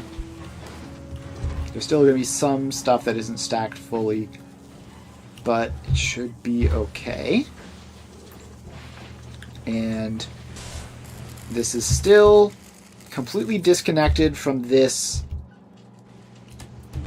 excess overflow recycling system, so we don't have to worry about that. It all just gets loaded up into these boxes and then recycled down. And there's unfortunately not much more I can do here on Fulgora to increase the legendary concrete supply. If I wanted to do that, I would need to somehow find... I need to somehow just find, like, the stone and stuff to make it on Vulcanus, for example. So we could, like, make legendary stone bricks from our supply of stone on Vulcanus, for example, and then also somehow get legendary iron ore, which would be awful, but at least it would be 10 to 1, so, you know, wins there. But yeah, that is, as far as legendary concrete goes, we do have plenty of it, 1.5 thousand. So when I'd gone down here and seen that your problem was legendary concrete, that was just a transport distance thing. So let's set that up to 500 and set you up to like 300. And okay, why is there almost no processing units on the way here, when despite the fact that we have plenty? It is mysterious indeed. Are they all being used for other things, maybe? Where even is our legendary processing unit set up on this? Because I know we make a lot of red and green circuits, but I don't know where we actually craft them up into processing units. So let's Google that. So we have a bunch there, a bunch there, a bunch there. We've got a bunch up there as expected. And then all these guys. Now, theoretically, some of these should be making legendaries, but I actually just don't see where that's happening. Are we just like not... We still have 1,002 processing units in here, but I just don't know where they're coming from. Is it up here maybe? No, we didn't have any up there. It's gotta be like hidden somewhere in here. Maybe we are siphoning off some of the legendary processing units before they... No, we're not doing that, because this doesn't produce legendary processing units. It produces epics, and then upscales them to red and green circuits. Alright, I officially have no idea where our legendary processing units even come from. Is it down here, maybe? Do I have like a special dedicated line for that? No, I don't. And yet, I have plenty in storage. The fact that it's 1,002 means that there's just some box somewhere. Is it this? Okay, yeah, so this guy is making legendary processing units. And he's doing it very slowly. Okay, let's get you just full speed. Although I don't think we have legendary speed modules here yet, so just regulars will do. So we want this to go up to maybe even like 1,000, so that it's running continually even with the extra speed modules. And then the red circuit supply, for some reason, is also an issue, I guess, just because of how far away it is. So let's get... You can request from buffer chests. Oh, I see. That's probably the problem. They're probably not properly requesting from buffer chests. I bet you're also the case. Okay, so we can do that, and then... Because I'm pretty sure we have buffer chests up here for storing these. Yeah. We've got this guy up here to store some numbers of all of those. So that should be fine now. And the speed modules are taking their time. I guess this is very far from the landing pad, so that's unsurprising. But now we have at least plenty of circuits. And we might need to raise this to even like 2,000 or something, because you're still not getting enough green circuits. And that's even before the speed modules show up, which is a bit worrying for when they do. Alright. How long could it possibly take to bring speed modules here? There we go. Finally. So now you're going to be draining green circuits at an insane rate, and this might not be sustainable, but I guess we'll find out. But for now, you are going to be hopefully just churning these guys out.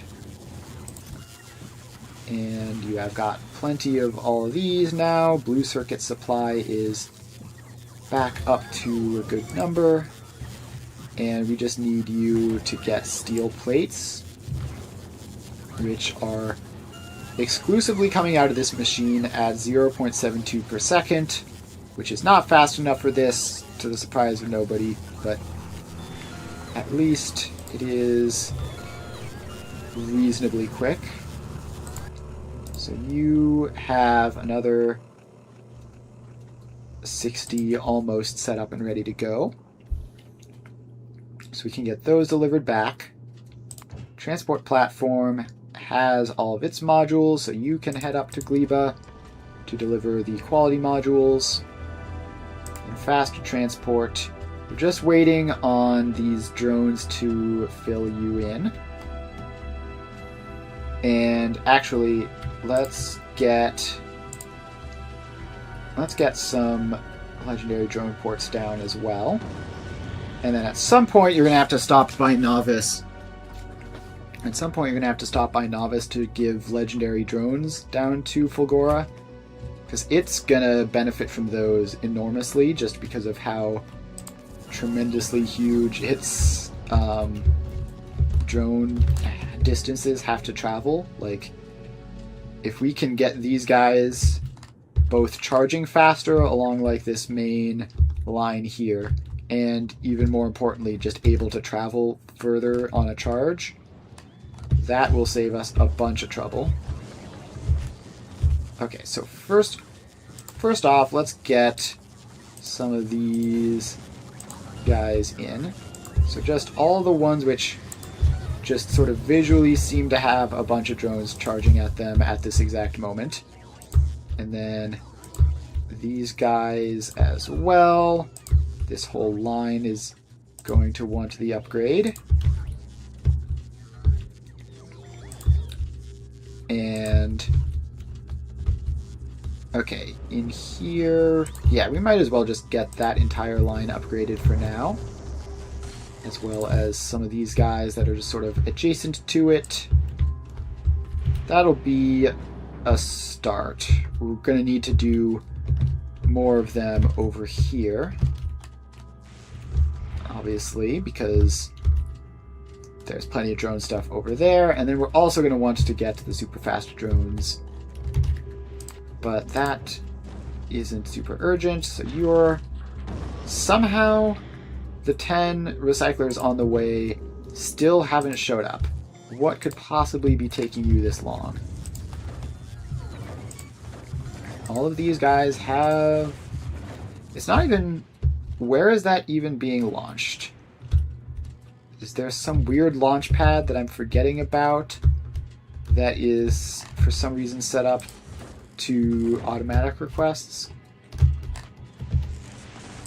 No, none of these guys are. Are these guys somehow set up weirdly? No. All of these guys... I have no idea where it says that those are on the way. Okay, they somehow eventually showed up. So that's fine. So you can just head back to Gleva now with all of those. At least we gave Transport Platform a nice head start on its trip. So, back to what we were looking at here. This is going to be... We need to get this set up. So the output of the bioflux is there.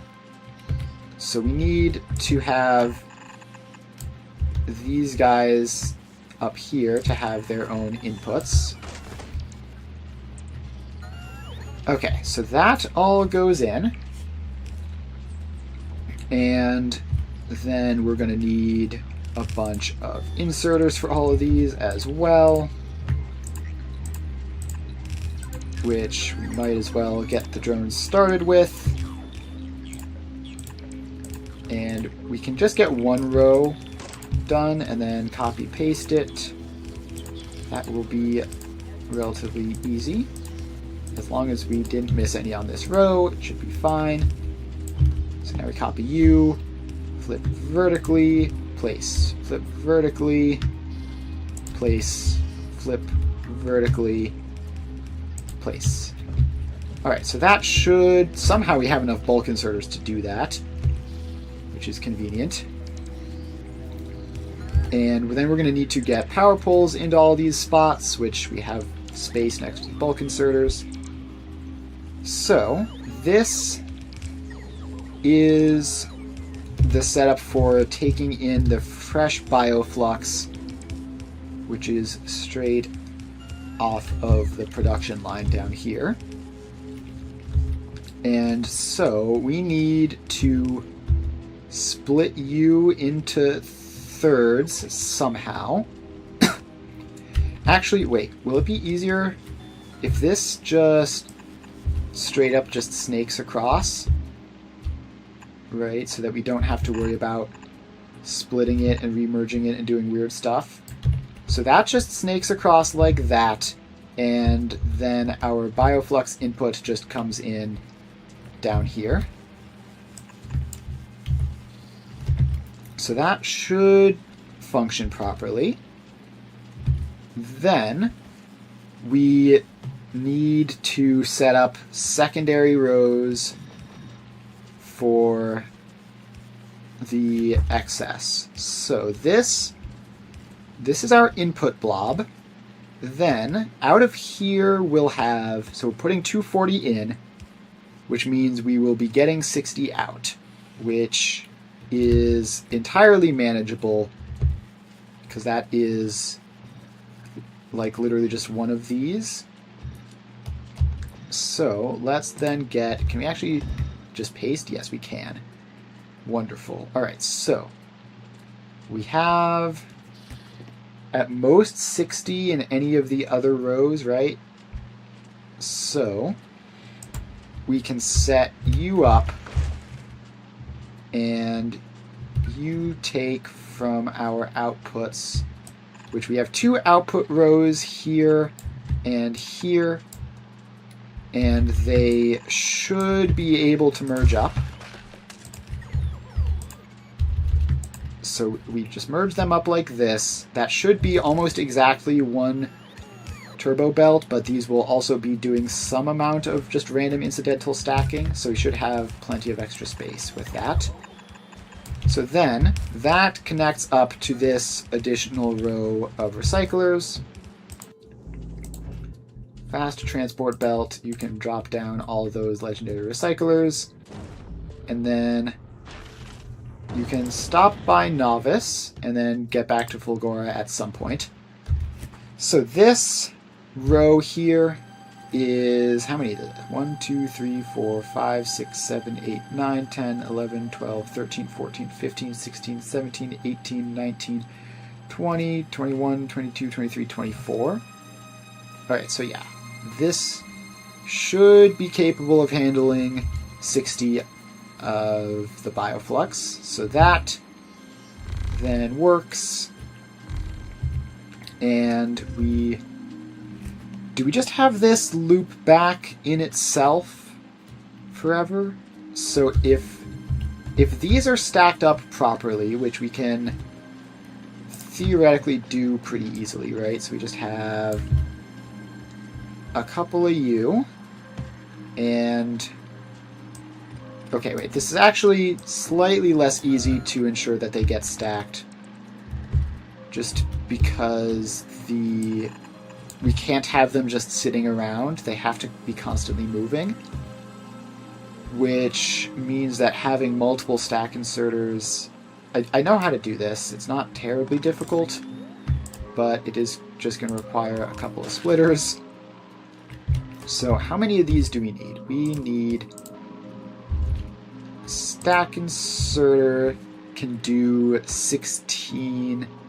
Okay, so theoretically a stack inserter can do 32 per second. I don't know if I trust that, but if we just do 4 of these, then they merge up like that, and then they go across again, and then they need to go and just merge back together like that. Alright, this should be functional. I would not be remotely surprised if this didn't work for some reason.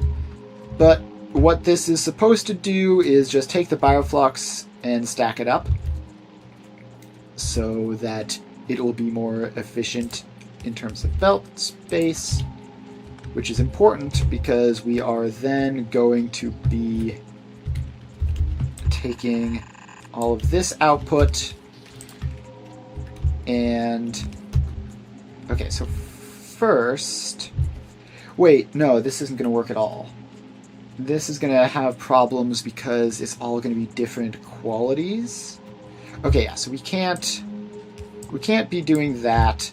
The stack inserters cause problems when there are different qualities available. So instead, we're just going to have to deal with this being a little bit awkward.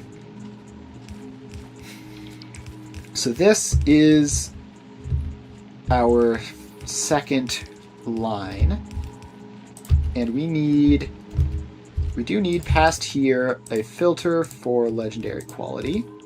So that comes out and just will do something at some point. Then we take this output. You get a filter for legendary quality. And that can also just sort of go out over to here. And then your output can just go up into a third and final row, which won't need to be as big, but I'll make it as big because it's not difficult to do. It'll just require delivering a couple more recyclers, I think. But then you can loop back into yourself because you're going to be dramatically lower than the amount necessary. You'll still be input priority right, just to be absolutely certain that that doesn't break. And then we have you in to filter out the legendary bioflux. And then all of these can just merge up and output into, I think, probably just a box. So these merge up and merge up again, and then they go into a box, which we need to build properly. Okay, so transport platform is here. It dropped off its quality modules, so you now need to head back and do more. Fast transport is back here already.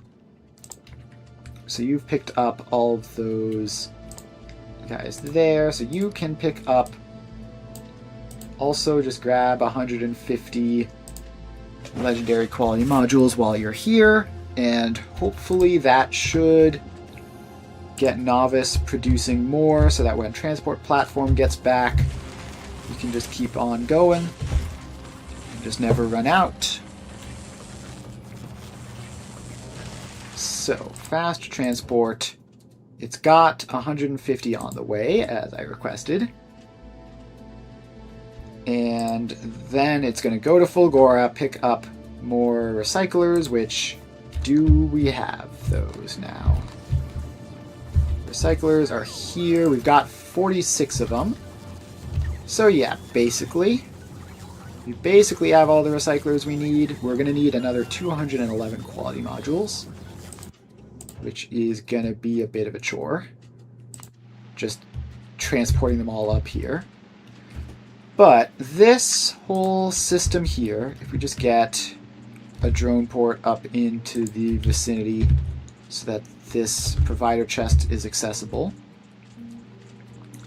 this whole thing up here should do all the cycling we need. If we just put the bioflux in there, it should work.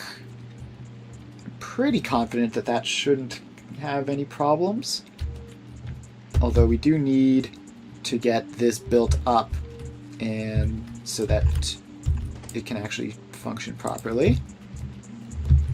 And of course we need the quality modules, but that's nothing new. So we just take this belt, because this is our regular bioflux. We're going to send you up this way, and we are actually going to have it output to a passive provider chest. Now, if we go down here, we've got systems for dealing with spoilage in passive provider chests. So we just have this so that we can have access to our now functionally limitless supply of regular bioflux, just by doing that. And then we are going to need to just get power poles everywhere that they need to go.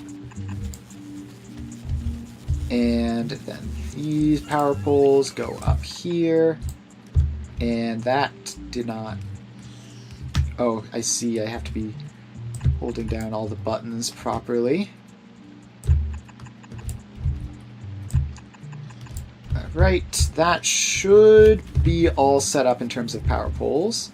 Unless I've missed some spots, which is entirely likely. Like in here. I definitely seem to have missed a spot or two in there, so let's get those in.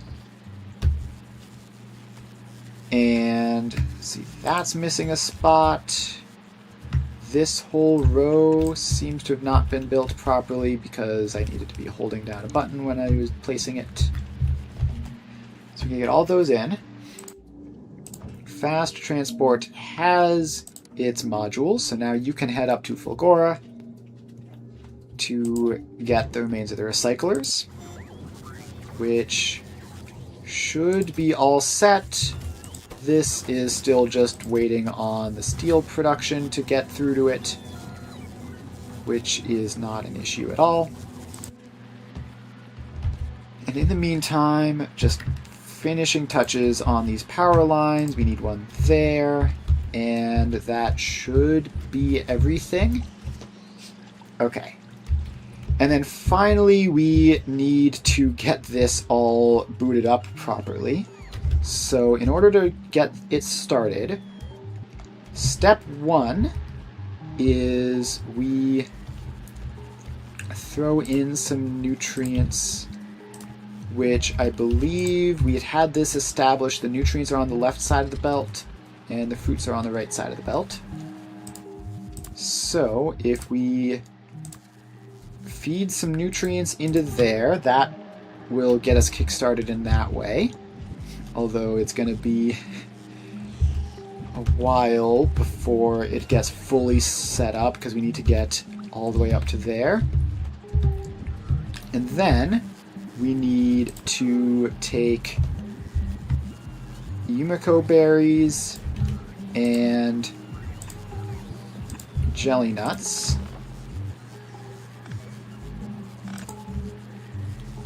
And we just need to bring both of these over to here. So that will just be going up to there and into that. And then this will just be going over here and across a little bit and into that. Alright, so we have nutrients. We have a temporary nutrient supply at least. Hopefully this all gets booted up and we'll be fine once the fruits show up, and it'll just be able to run itself forever. It looks like our jelly nut supply is going to be enough for this, but our Yumiko fruit supply isn't. Now let's make sure you can output priority right, you can output priority right, you can output priority right. Because I don't think I really care much about this whole system. I think this is kind of just a wash at this point. Like, if we have excess, then go for it, but I don't think I care. Okay, so this is now running, as is this, but these guys haven't gotten their nutrients yet. Oh, because obviously they haven't, because that's not where the nutrients even come from. Alright, so we need... Our nutrient supply is supposed to be up here. Because this whole thing isn't a loop, it's just goes straight past these and then loops down here. So, first of all, these guys are not... They're not successfully outputting... these heating towers are not doing enough, but hopefully once these guys start shoveling some of the excess Yumiko fruit stuff in, then these should be needed a lot less, and therefore shouldn't be as much of a problem. Theoretically, these should never need to run, although, depending on how I've done the math, they might run a little bit. Wait, what is this? This is... Oh, I did this wrong. Okay, so first of all, we need to get the seed belts out. I forgot to do that. And second of all, this is the seed belt, whereas this is supposed to be the belt that loops in there. So you come down and into there, and then the seed belt just needs to not do whatever that was. That's... Why would I want you to do that? Alright, you go up like that. Seed belt goes down and across there. And then these seed belts merge up. That recycler needs to get removed. Alright, so these seed belts merge up. And it's just sort of however they want to connect up is fine by me, and then that will go back. Then we need to get the same thing set up on the jelly nut side. And we're going to need to get, because there's now some seeds of both types apparently on the nutrients belt, which we're going to need to sort out. Oh, did I not filter you out? How do you... Oh, I see. That's... Yeah, okay, so this needs to go down there. I did not see that. And then you... Okay, that whole splitter actually just... Yeah, that whole splitter just needs to move up. Yeah, I know there's Yumiko wetland in the way. Just make it not be in the way. Alright, so we go like that. And then we get this all connected back up again.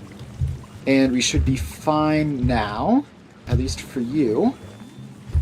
And then we need to do the same thing here. So you need to go up one more and then loop down around that way. Okay, then we're going to need to filter out Yumiko seeds and filter out... Oh wait, no.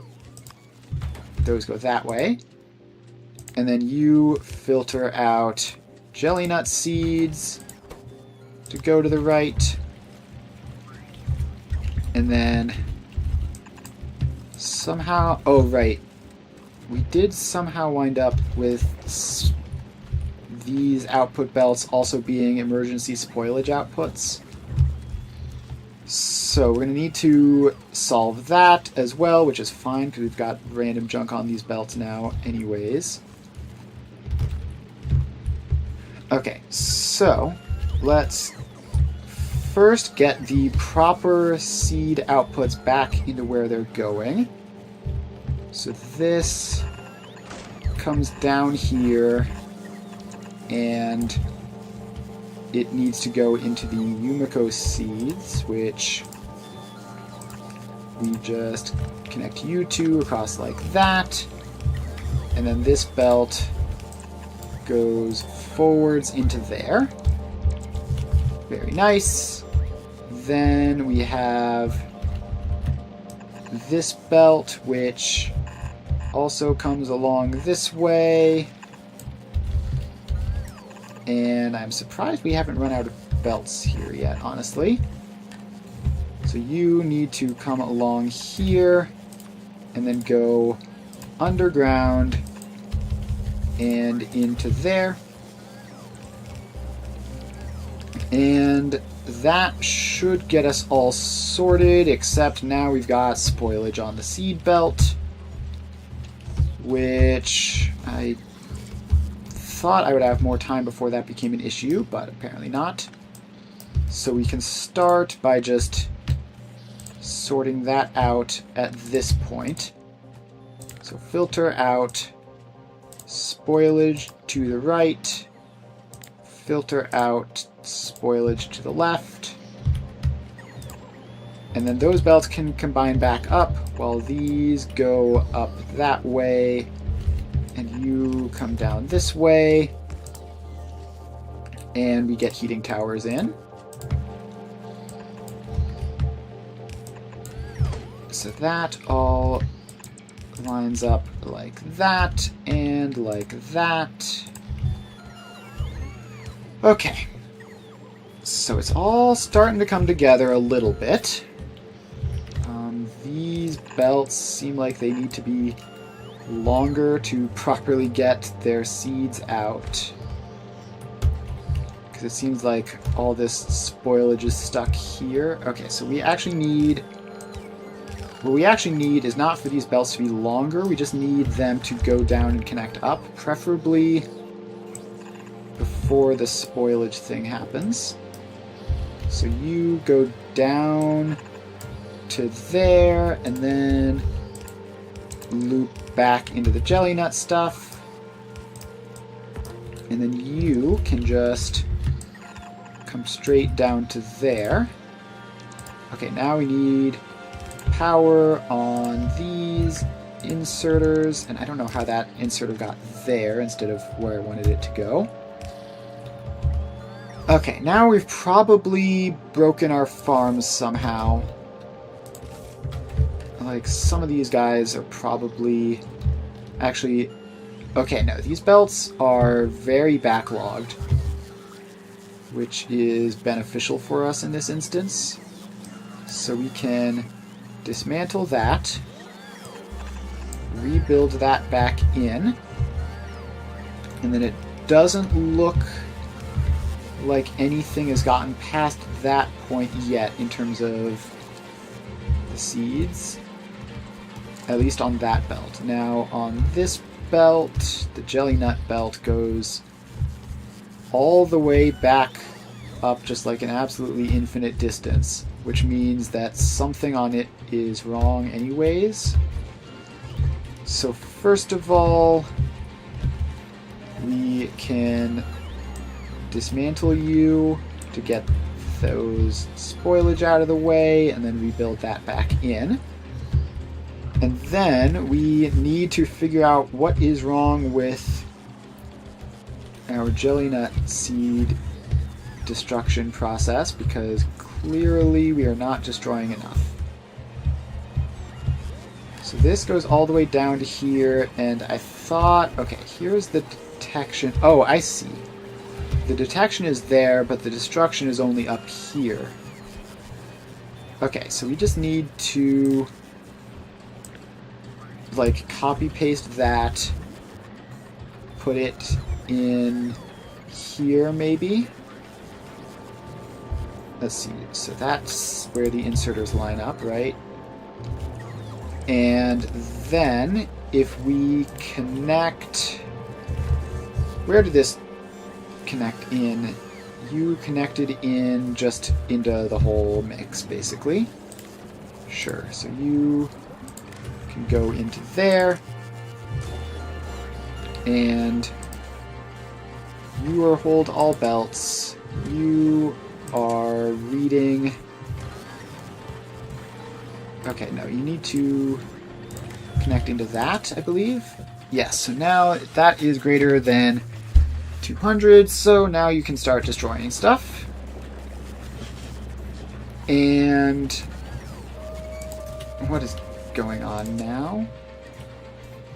You should still be active. Oh, but you're filtered to only destroy regulars, which is actually... Why did you do that? I know I must have had a reason, right? But I have no idea what that reason could have been, because it seems like that's just going to cause it to break eventually, right? When we get enough of the uncommons just built up in there. Although now that that top area is probably less used than it was, that might be less of a problem. Okay, so this is no good. What on earth happened here? We've got all the different fruits mixed in this one spot. I don't know why. Oh, this never got its filter. So you need to be filtered like that. Then all of these jelly nuts that are in here need to be removed. And then aside from that, it also looks like we're getting nutrients and fruits in on the same side.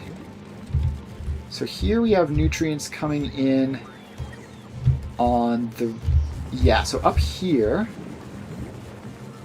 you were responsible for putting nutrients in onto the wrong side of the belt. So let's take that out. And then there's a lot of spoilage going up somehow, or at least there was just now. There must have been one giant burst of it.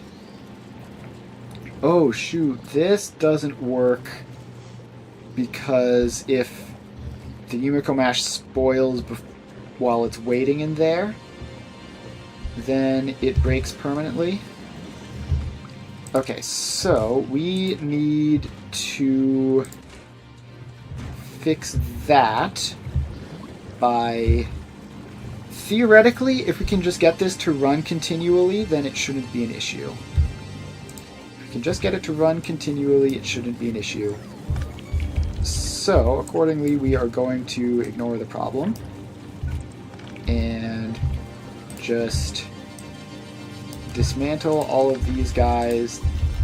It feels like there's got to be a better way of clearing items off of belts than just dismantling and rebuilding the belts. Obviously, if I were physically here in person, I could do this quite easily, but I'm not physically here in person, so here we are. Okay, so... No, we can't do filters to make it work. And speaking of which, we really need to get this sorted out immediately. So if we just add more space on these belts, then rebuild them, hopefully that should get this all moving again. Although I don't know how much of that we're going to have to do until it starts to work properly. Because like this tiny chunk that I took out there might not be enough. But if we can just get this to loop around again. Alright, so that is moving a little bit. And then it immediately stops moving. Wonderful. Oh, this is also breaking. Alright, so yeah, you need to be output priority right Yumiko. Alright, so yeah, that, of course, instantly jams once we do that.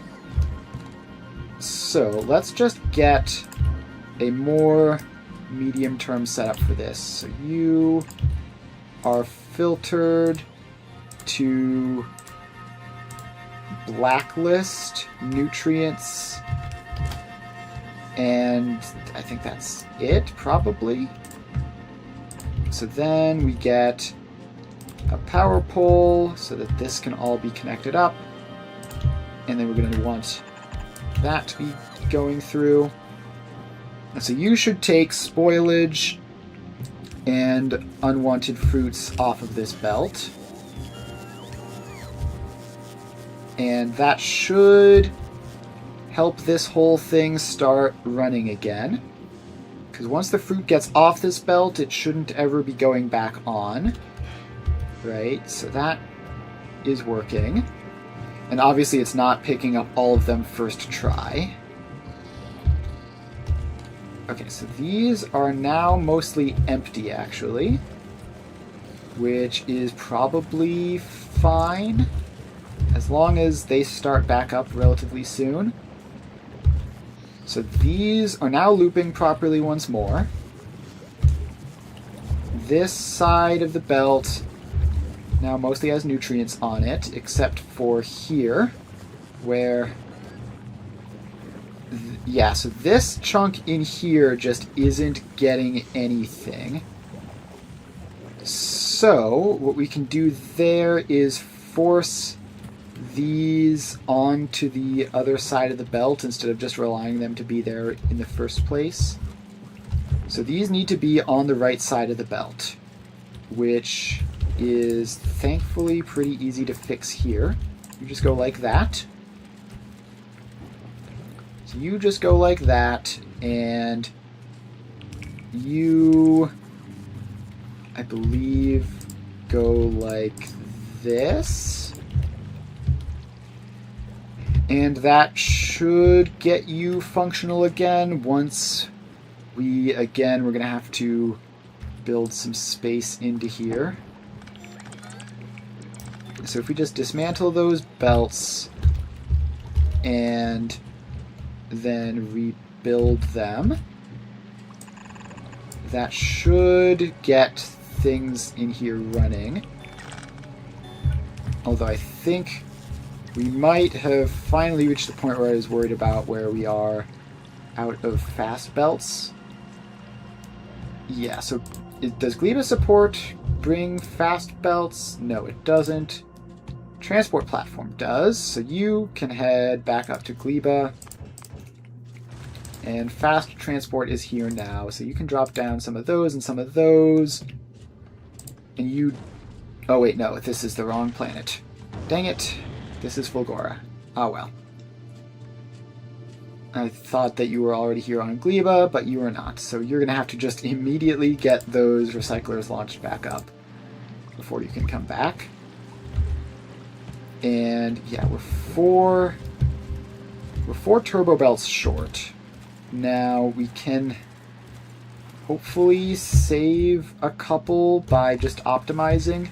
So this doesn't need to branch out and in like that. You can just go down and in. And actually, you don't need to be a turbo belt at all. You can just be express, because that's not going to be very fast. And this stuff can all be express as well. So that should give us the turbo belts we need to finish all this stuff off. And, okay, so we're almost there in terms of getting this booted back up. So we just need to tear this out maybe one more time, hopefully. And then rebuild it. And now we should have space for the nutrients to come through and start making jelly. And now that we've started making jelly, we should be able to, let's finally get around to expanding this. So that Roboport is going to have to go up there and get powered. And then hopefully it should be close enough to this one to still be in the network. So we'll wait for that to get built, and then we just have to put in a giant row of heating towers in here. And let's see, we do need gaps every so often for power reasons. We are going to need to stretch the belts across. And then the power poles go in like that. And hopefully that will prevent the jelly from fully backlogging, even when weird stuff happens like this. So we just need...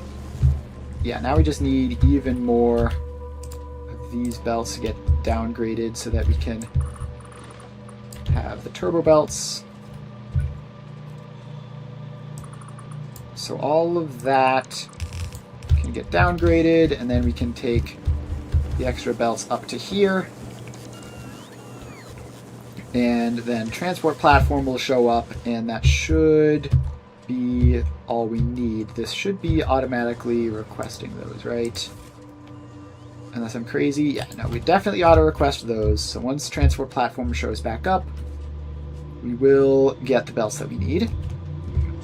And then, let's see, so fast transport is here above Fulgora. You are most of the way to getting your recyclers back. Transport platform, most of the way to getting the quality modules in.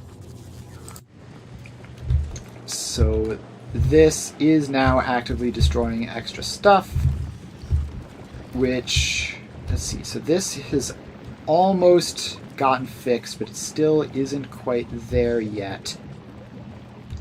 It actually is running a little bit on this side, but this side isn't. So we can start. This has got to be the last time we need to do that.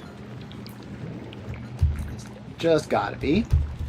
And then we need to make sure that these guys are fully functional. And we can just dismantle them and rebuild them. And then hopefully from here on out, you should have continual supply of everything, and it should just work. Okay, this one still's got more spoilage in it. Okay, this belt somehow just didn't get built right, so we're gonna have to fix you. And this one, the jelly is broken, so let's fix you, as is the case with this one.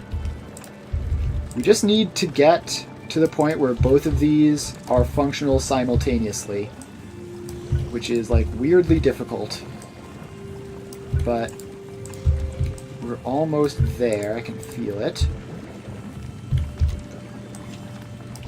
Okay, and it seems like somehow the jelly is only getting output on one side.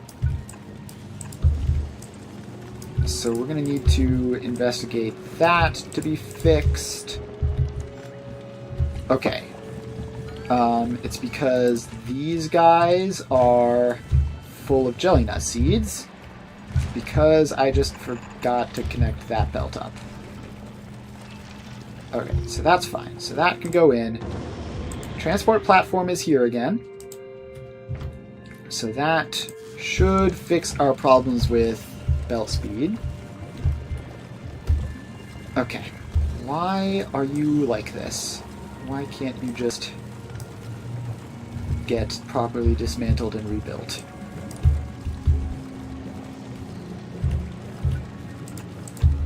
It's gotta be close. I mean, it should, once it gets going, it should just continue going, unless Unless these are always taking like from the same spots and the other spots are just not needed, and that's why they're spoiling, which is kind of an issue because you are not getting enough jelly because of it, which wouldn't be an issue if theoretically these guys should be outputting equally, but they're not. Okay, we might need to just completely redesign the bioflux production again so that it doesn't have the dead ends in it, but I don't know how to do that with it being this high throughput. I guess we could have the bioflux output like to the side and have the jelly nut and Yumiko mash to the top and bottom. It also does not help that we seem to not have enough input to keep this fully 100% running, which it'd be like we can see the Yumiko mash is already lowered. The jelly nut still has got a bit of room, but is also running out. And that is going to cause issues. So we're going to have to... I think it's just this portion. This stuff down here seems to be working fine. This stuff up here seems to be working fine, except for obviously the quality modules not being here, which should be fixed like any second now. We just need to get the last couple of those in. Just one more trip for our space platforms, and this will be fully functional. It seems to be working well enough as it is. And we can get that on so that that's powered. We are producing some, but we're producing some legendary bioflux with this method. It's not going super great, though. We need that power pole to connect. So it's obviously nowhere near our expectations of full 100% productivity. So we're going to need to improve it. We're going to need to improve it. It looks like these... It looks like we need even more of these, somehow. So let's get all those in so that we can at least have this portion down here just running however it feels like running.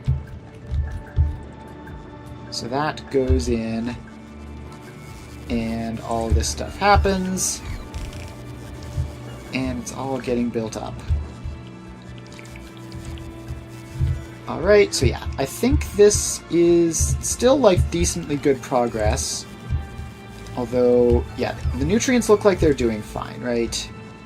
Like none of these guys have been flickering or anything. It's kind of backlogged, but not super backlogged, right? And we have the spoilage removal anyways, so if it is backlogged, it's just like mildly inefficient, but that shouldn't cause problems.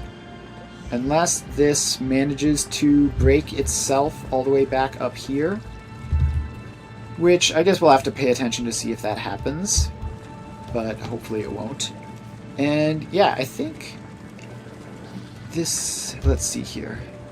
So we're going to have to redesign all of this, which I think we will do that next time. I think we're going to wrap up here. We also have enough heating towers now that we can deal with the full throughput, although it's only a single belt, so we can't actually, but we can almost at least. But yeah, I think that should be good for now. We're going to wrap up here. Thanks everyone for hanging out. We have made a lot of progress. We need to do some tweaking on our designs, and it'll probably end up taking a bit more space, but it should be fine. And so yeah, that's about it. Thanks everyone for hanging out. I will be doing Dyson Sphere program tomorrow, where we are expanding like crazy.